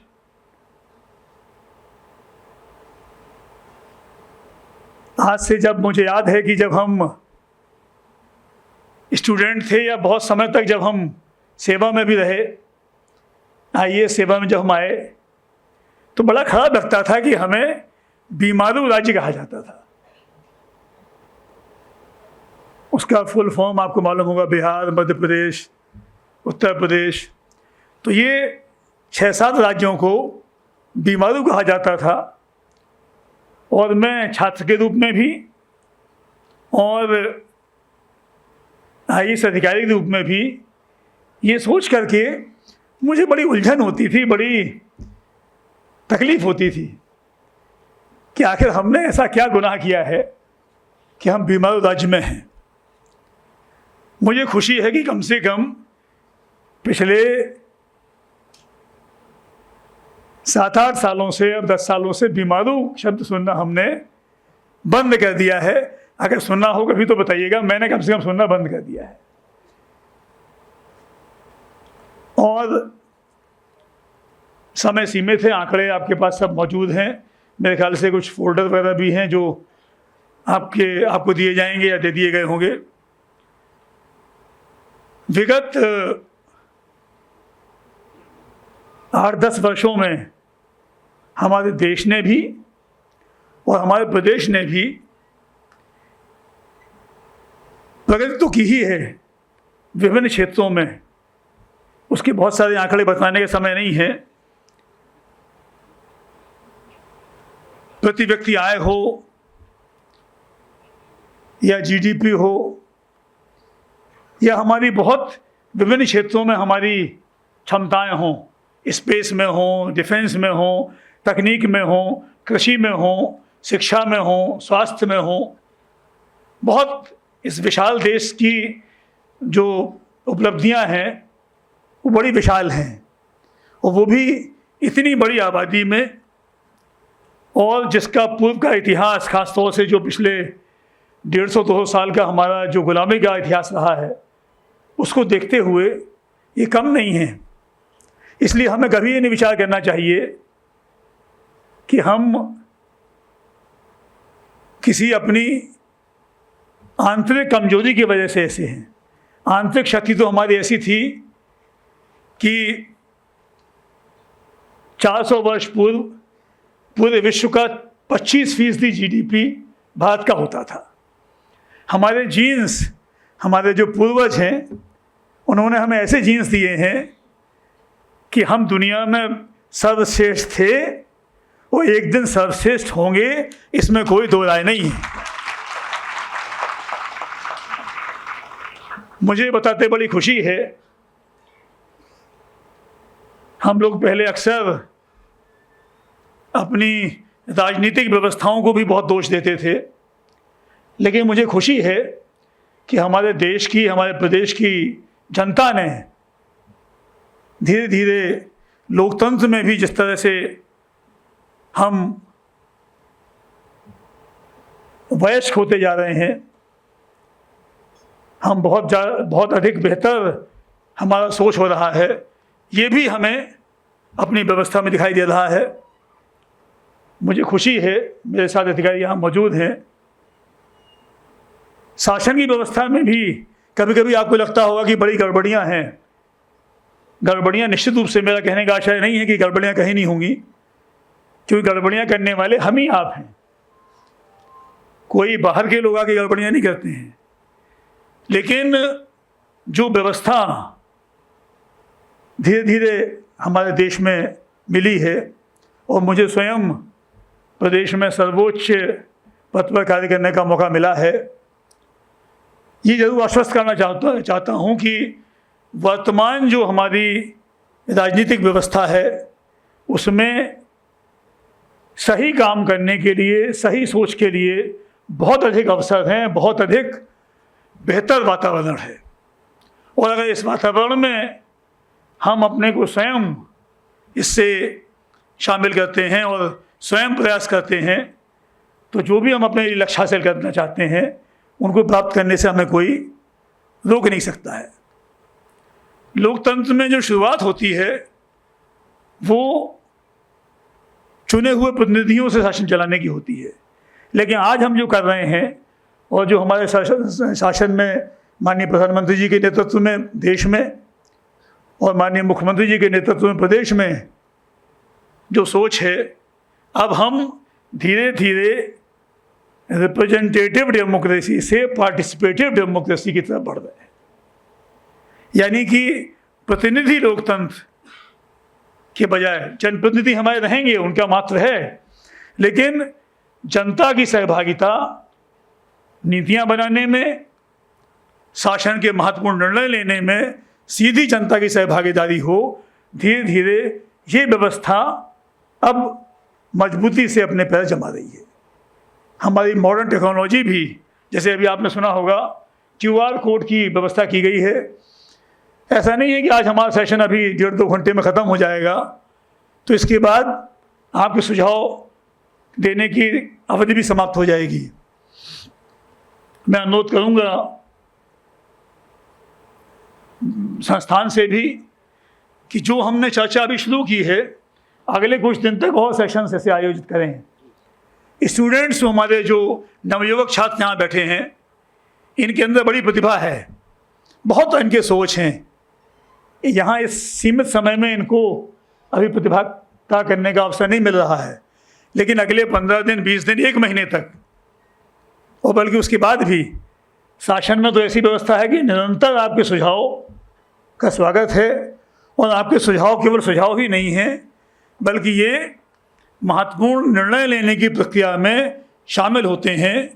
हो सकता है कि आप में से जितने लोग यहाँ बैठे हैं उनमें से किसी एक का या किसी 2-4 लोगों के सुझाव से इस देश की तकदीर बदल जाए, ये भी शक्ति आपके अंदर है। तो इसलिए सोचते रहिए, विचार करते रहिए, चिंतन करते रहिए और अपने सुझाव हमें निरंतर दीजिए। हमारा लक्ष्य ये है कि 2047 में 22 साल के समय में हम एक ऐसी जगह पहुँचें जहाँ भारत दुनिया के सर्वशक्तिशाली और सर्व जन कल्याणकारी देश के रूप में स्थापित हो। हमारे विकसित होने की संकल्पना सबके साथ चल करके सबका कल्याण करने की है। अब इसमें 3-4 बातें मुख्य रूप से आती हैं। एक तो विकसित होने की प्रक्रिया में सभी नागरिकों के पास कम से कम वो सारी न्यूनतम सुविधाएं हों जो उस समय हमारे लिए आवश्यक हैं। सभी शिक्षित होने चाहिए, इसमें कोई दो राय नहीं है। सभी स्वस्थ होने चाहिए, इसमें कोई दो राय नहीं हो सकती है, क्योंकि मानव जीवन का उद्देश्य क्या है? हम सर्वप्रथम प्रत्येक व्यक्ति ये चाहता है कि हम अपने जीवन भर आनंदित हों, प्रसन्न रहें। और प्रसन्न रहने के लिए आवश्यक है कि हम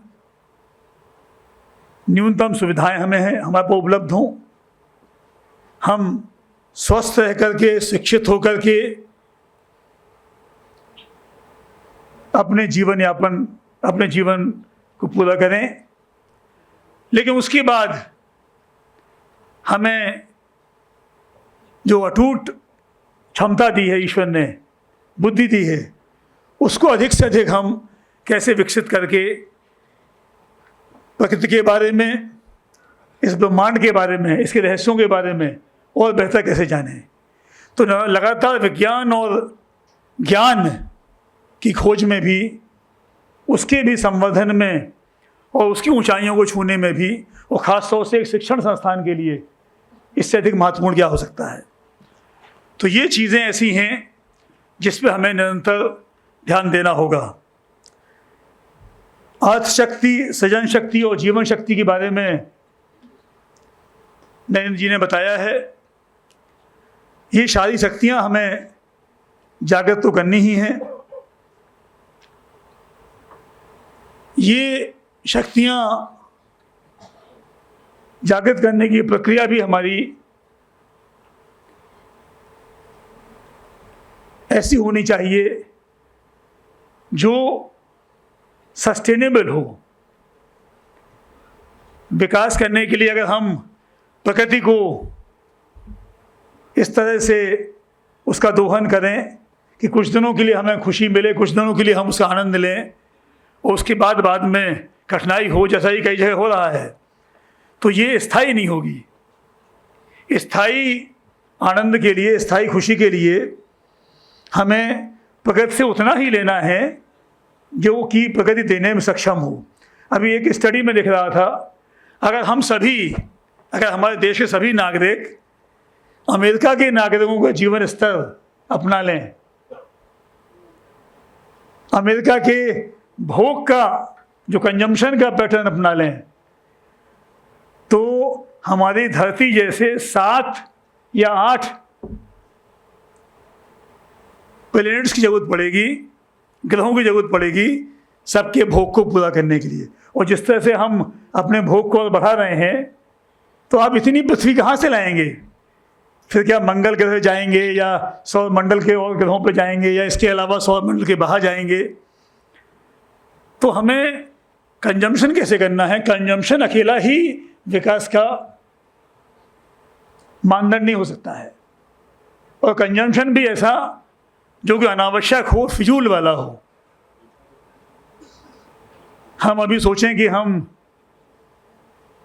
क्या आदर्श दें अपने नई पीढ़ी को, ये भी बहुत महत्वपूर्ण है। हमेशा ही हम बड़ी आवासों में रहें, बड़े गाड़ियों में चलें, बहुत महंगे कपड़े पहने, ये अकेला एक विकास का शायद सही पैमाना नहीं हो सकता है। तो इसमें सस्टेनेबिलिटी कैसे जुड़ी जाए, ये हमें आपको ध्यान रखना पड़ेगा। और अल्टीमेटली जैसे जैसे आप अपने जीवन में आगे बढ़ें, आपके जीवन में एक ये संतोष हो कि आपने एक अच्छा जीवन जिया है, केवल अपने लिए ही नहीं बल्कि अपने सहयोगियों के लिए, अपने और नागरिकों के लिए।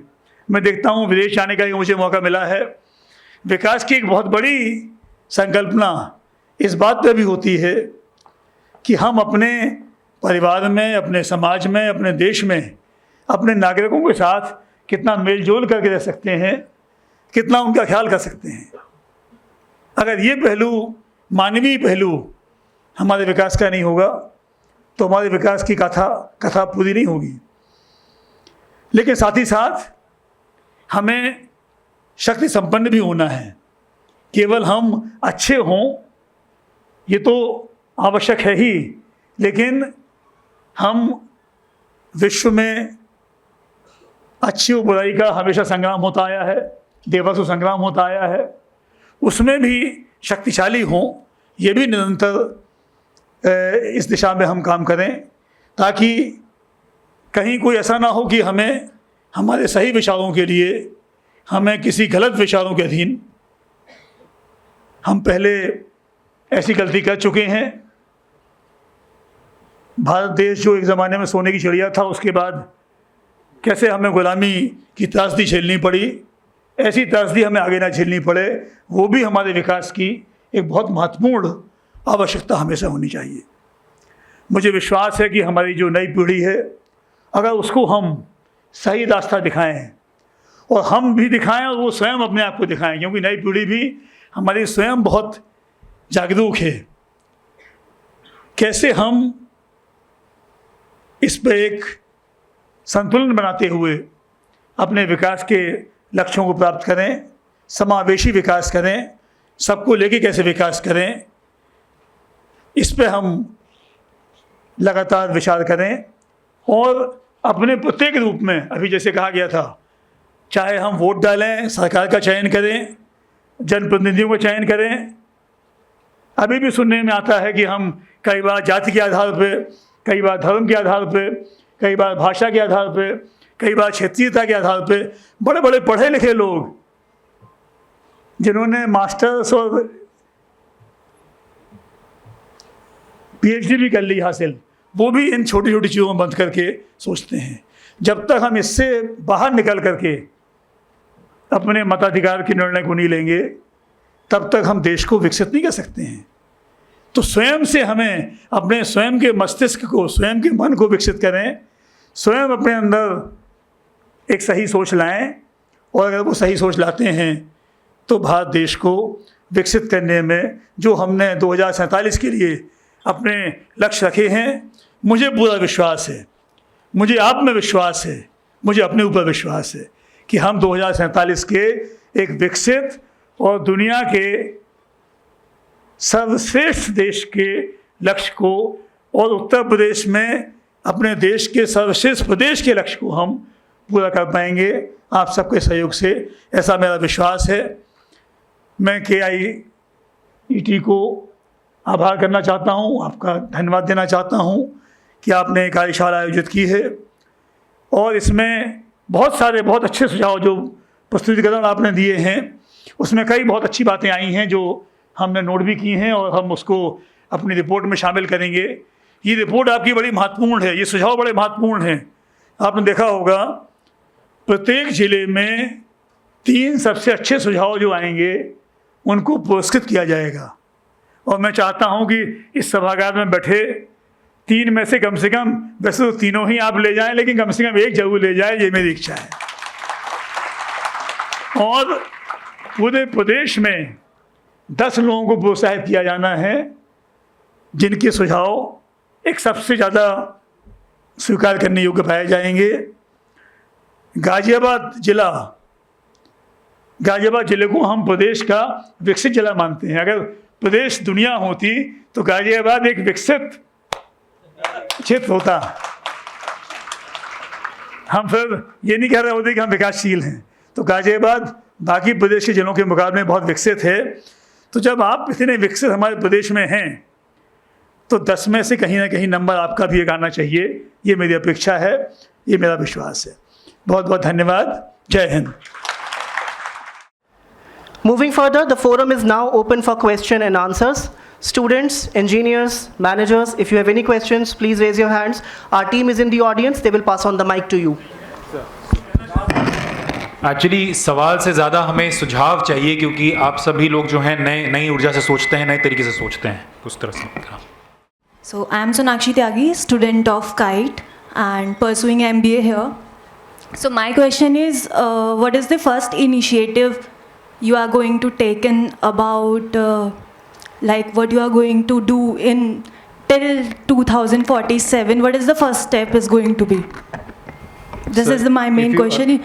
In which sector you are going to select, and what would be the industry, first of all? So first initiative we have taken right here today, starting with this session, that we have invited suggestions. And you have started it by giving this suggestion. So now, of course, you will help us formulate an action plan for 2047. Every department. I had it to the 3 departments. Your suggestions will be compiled by district magistrate, shown to us. Here I am in my capacity as the nodal officer of the district. And state government has basically requested our retired senior colleagues, we see Shri Tiwari, Shri Tomar, then they will look at what the type of suggestions have come. It will be submitted to the government. Government will send it to all the principal secretaries, department heads. Then they will formulate an action plan of 2047, divided into action plans for various year-wise what is required. So that will happen.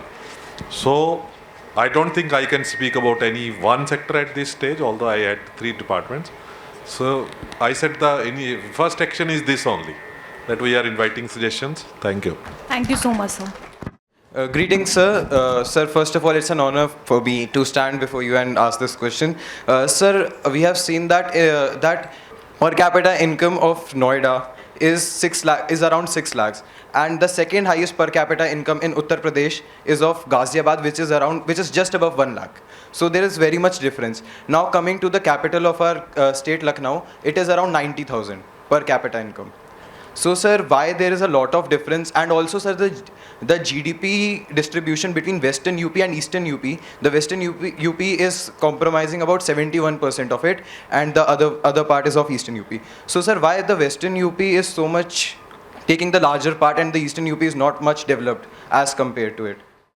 I think you have spoken about 3-4 very important issues about the whole development process. The difference between growth and development. Growth is just a growth rate like of 10%. But the development is important. Per capita income is very important. Okay. The equity and the equality is very important. You have spoken about the equity and equality also. So, and you know you may be knowing about the Gini coefficient. Well, how much disparity is there among the different households. So, the whole idea of this 2047 action plan is basically look at different aspects, and when they will be coming from different sections of the society, within your group also, you probably will be representing, as you have just mentioned, some of you will be from the Western UP, some of you will be from the Eastern Uttar Pradesh, some of you will be from the West developed districts, some of you will be from the poor districts, some of you will be from the maybe poor families, rich families. So that is the whole idea, to get suggestions from all sections of the society, from all age groups, from farmers, from youth, from women, from old age person. That is the whole idea. So idea is to basically ameliorate all these types of issues. Now coming to your question, that can be answered, but I think today we will keep it like that. Development happens when you go develop on merits. There are historical reasons for that. We were like 25% of the world economy. We were the number 1 economy in the world with 25% of GDP, world GDP. Then British came. They basically reduced our share in the world from 25% to 4%. And then we are now trying to, move ahead again. So there may be different reasons, different causes for this type of unequal development among different regions. As हमारे chief secretary साहब ने बीमारू state का concept बताया, उत्तर प्रदेश अब faster growth कर रहा है.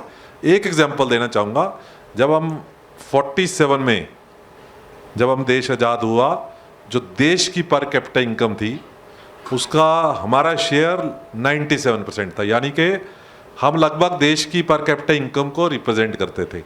वो गिरती गई और हम लगभग 48% पे आ गए. परंतु अभी पिछले 2 साल से पहली बार वो बढ़नी शुरू हुई है. इस टाइम जो देश की एवरेज इनकम का 52% हैं.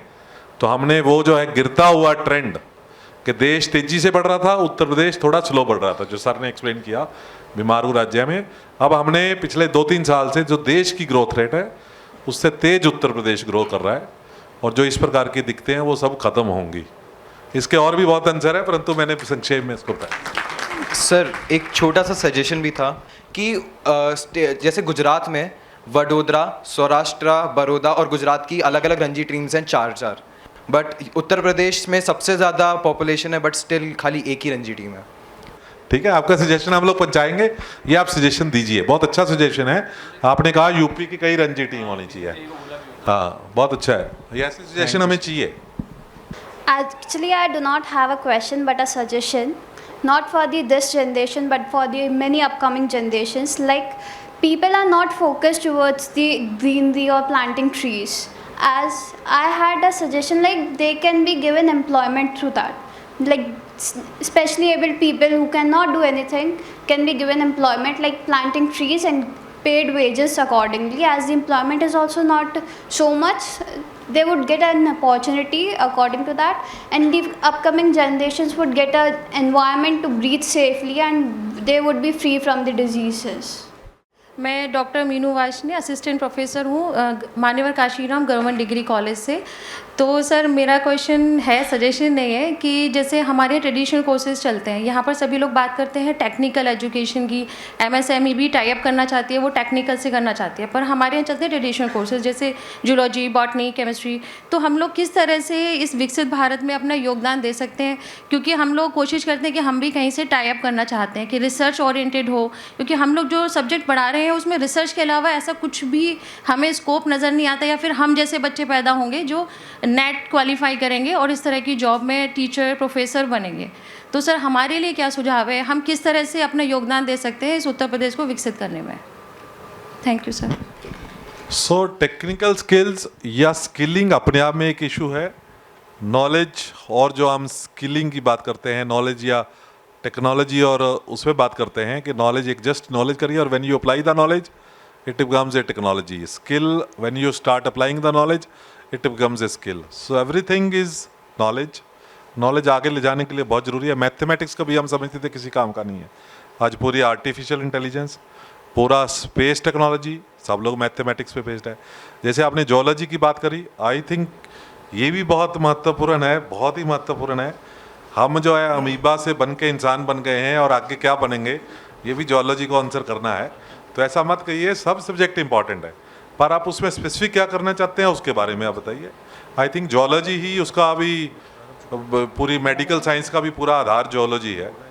सो ऐसा नहीं है, सभी में इंपॉर्टेंट है। आप अपना सुझाव जो भी देना चाहें QR कोड के थ्रू दीजिए, मतलब अभी नहीं, it is just a start today. और जो आज आपने कुछ सुझाव दिए, जस्ट एक एग्जाम्पल थी आपके सामने कि सुझाव है, ये क्वेश्चन है, और ये QR कोड आपका माध्यम है सीधे योगी आदित्यनाथ जी से जुड़ने का, पूरी यूपी की जो पॉलिसी टीम है उनसे जुड़ने का, जो आगे स्कीम्स बनाएंगे क्या करेंगे, और आपके जो ड्रीम्स है उनको पूरा करने का। तो QR कोड उसका माध्यम है। इसको आप, जैसे सर ने बहुत अच्छे से कहा कि आप इसको कंटिन्यू करना है, आज के बाद आपने सजेशन देने हैं, और आपको सर ने टारगेट दिया है गाजियाबाद दोनों कैटेगरी में, 10 वाली कैटेगरी में और जिले के 3 वाली कैटेगरी में। 3 वाली कैटेगरी में काइट, और पूरे स्टेट की कैटेगरी में भी गाजियाबाद जिले की तरफ से आप उस अवार्ड को लें। Thank you. समय कम है, सबसे पहले मेरी स्टूडेंट से कमिटमेंट है, जिले के पहले 3 अवार्ड हमें मिलेंगे, जिले के पहले 3 सेशंस हमें मिलेंगे, yes no? So 3 things that you need to do. First, Bharat का जो दिमाग है ना, बहुत जुगाड़ू दिमाग है। ये हम सब यहाँ US ये सब UK से पढ़े हैं, हमारी जो बेसिक बुद्धि, जो जीन्स की बात तिवारी जी ने करी ना, हम बेसिकली जुगाड़ू लोग हैं। पहली बार ये एक क्रांति ऐसी आई है जहाँ पे सिस्टम्स और स्ट्रक्चर की जगह AI की वजह से हम अपने जुगाड़ को एक्चुअली इंप्लीमेंट कर सकते हैं। तो आप इंजीनियर होते हुए ये नहीं सोचो कि अभी क्या हुआ है, जो 60 साल का एक्सपीरियंस लेके व्यक्ति जो नॉलेज गेन कर रहा था, that knowledge is available to you in 60 seconds. अभी आज मेरे कहने से एक ऐसा सजेशन सोचो और उसको चैट GPT पे OneNote में ड्राफ्ट करो कि जो स्टेट के लिए और हमारे सिटी के लिए हेल्पफुल हो सकता है। आपको बहुत अमेजिंग रिजल्ट्स मिलेंगे अगर अब तक आपने ऐसा ना किया हो तो जो भी सजेशंस हम दे रहे हैं, यहाँ पे एक सजेशन आया एनवायरनमेंट के लिए, एक सजेशन आया कि क्रिकेट के लिए, उसको सिर्फ एज अ सजेशन मत दो कि सर एम्प्लॉयमेंट बढ़ा दीजिए। Everyone knows. अभी आप क्या समझ रहे हैं, वो आईआईटी कानपुर से पढ़े Tiwari ji, at this age after retirement he has done PhD. हाँ, भूषण जी यूएस से यूके से पढ़ के आए हैं, रविंद्र जी ने ये लोग सब वर्ल्ड के सबसे टफेस्ट एग्जाम्स को क्रैक करके यहां बैठे हैं। So basic suggestions they already know. Why are these people here? इतने अद्भुत सेटिंग में ये आए हैं। आप लोग लकी हो कि ये 4 आईएएस एक साथ आपके सामने बैठे हैं और आपके सुझाव पूछ रहे हैं। तो जनरल सुझाव प्लीज मत दीजिएगा, ग्रुप बना के, मैं कॉलेज में भी प्रयास करेंगे, ग्रुप बना के इंटेलिजेंट आंसर्स, इंटेलिजेंट सजेशंस दीजिए। Grill GPT a bit. हमारे यहां सर सुपर कंप्यूटर है, हमने सर से भी रिक्वेस्ट करी है, एक एआई सेंटर ऑफ विकसित भारत हमारे यहां स्टैब्लिश कीजिए, उसमें अपने आप को रजिस्टर कीजिए और वहां पे आप लीजिए। 1 महीना बहुत लंबा समय होता है, 15 दिन 20 दिन अपने जीवन के दीजिए। क्या पता आपका सच में, जो तिवारी जी सर ने कहा, आपका सजेशन स्टेट या देश बदल सके। Now is your time. जैसे आपने सजेशन दिया, उसको मैं एक छोटा सा 2 मिनट का उसको प्रॉम्प्ट इंजीनियरिंग कर देता हूं। आपने कहा भाई साहब पेड़ लगाइए और उससे विकलांग लोगों को एम्प्लॉयमेंट मिल सकती है। उसके पैसे कहां से आएंगे? कौन सा विभाग करेगा? कहां से उसकी फंडिंग होगी? कितनी फंडिंग होगी? मनरेगा में आ सकता है क्या नहीं आ सकता? क्या पॉलिसी होनी चाहिए? ग्रिल इट अ बिट और प्रॉपरली अच्छा सजेशन दीजिए। That is one part. Don't give वो सड़क टूटने का सजेशन। भूषण सर कह रहे थे कि सर बारिश बहुत होती है, मैं सरकार को सजेशन देना चाहता हूं कि वाटर लॉगिंग ठीक करें। ऐसा ये क्या सजेशन है? This is not good. हाँ, अर्बन प्लानिंग, मेरे को एक व्यक्ति ने सजेशन दिया, सर गुड़गांव में वाटर लॉगिंग होती है। उसने कहा सर हमें ट्रेडिशनली भारत क्या करता था, बावरी बनाता था, तो बहुत सारे ग्रीन स्पेसेस हैं जिन पे कब्जे हो रहे हैं, उनमें क्या हम बावरियां बना सकते हैं? ठीक है, लेकिन उसके बाद क्या, इस सजेशन की फंडिंग कहां से आएगी, कौन सा विभाग करेगा, कैसे करेगा, उसको डिटेल में वर्क करो। तो that is one part. Second sir, ये भारत में होने का सबसे बड़ा समय है, सबसे अच्छा समय।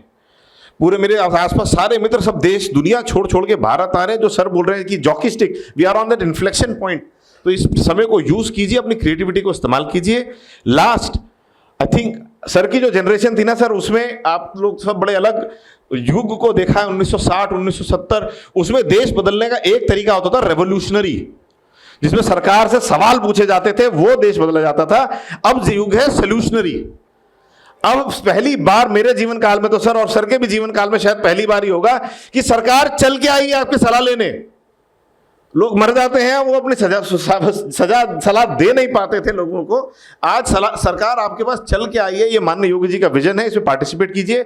सोशल मीडिया को यूज कीजिए। जो QR कोड है सिर्फ इन 500 जनों में सीमित ना रखते हुए हमारे 8000 स्टूडेंट्स में हम सर्कुलेट करेंगे। और सबसे रिक्वेस्ट कीजिए कि फेसबुक, व्हाट्सएप के माध्यम से आपके अन्य जितने भी कॉलेजों में आपके नेटवर्क चलते हैं, इस सजेशन को काइट लीड ले, इस इनिशिएटिव का चर्चा काइट जगह जगह करे। 8000 बच्चे बहुत होते हैं 80,000 जनों तक अपना मैसेज पहुंचाने के लिए। इस सरकार के इनिशिएटिव को अप्रिशिएट करें। इस अद्भुत इनिशिएटिव को जितने जनों तक आज सर का नाम लेके, सर को टैग करके जितने जनों तक इस पहुंचा सकते हैं अपने सोशल मीडिया की पावर से। हम खराब चीजें खूब सर्कुलेट करते हैं कि सर देखो पानी भर गया, साहब देखो ये प्रॉब्लम हो गई। इतना बड़ा अच्छा इनिशिएटिव सरकार ले रही है। सबको अपनी जो भी आपकी क्रिएटिविटी है उसे यूज करके कहें कि भाई अब तुम्हारा मौका है, गाली देना बंद करो, रेवोल्यूशन करना बंद करो, सोल्यूशन दो, सरकार आई है तुम्हारे घर। तो अपने इस सोल्यूशन को पूरे यूपी तक पहुंचाएं। इस मुहिम को इस अनुरोध के साथ मैं आप सबका धन्यवाद करता हूं। मैं आप सब स्टूडेंट से आग्रह करता हूं इस इनिशिएटिव को बड़ा बनाएं। धन्यवाद। ऑलरेडी राघव जी ने सारे बिंदु बता दिए हैं। मैं पुनः बस एक बात रिपीट करना चाहता हूं कि इस QR कोड को आप लोग स्कैन करिए, नहीं तो samarth.up.gov.in उस पर आप जाकर उस पर भी अपने सजेशंस दे सकते हैं। सर, मैं इस पूरे सेशन के लिए ऑब्वियसली हमारे जो स्टेट गेस्ट्स हैं, RK Tiwari sir, Jitendra Tomar sir and our nodal officer sir, then हमारे काइट के मैनेजमेंट जिनके माध्यम से जो पूरा एक कार्यक्रम हो पाया, एंड स्पेशली स्टूडेंट्स, आप लोग के बिना ये पॉसिबल नहीं था। और अब ये प्रोसेस आपके ऊपर हम बेटन छोड़ते हैं। आप 5 अक्टूबर तक जितना भी आप टेक्नोलॉजी का इस्तेमाल करके, जुगाड़ टेक्नोलॉजी पूरा मिलाकर जितने अच्छे सजेशंस आप लोग यहाँ दे सकते हैं, कृपया करके इस QR कोड को और उस पोर्टल पे दीजिएगा। Thank you so much sir.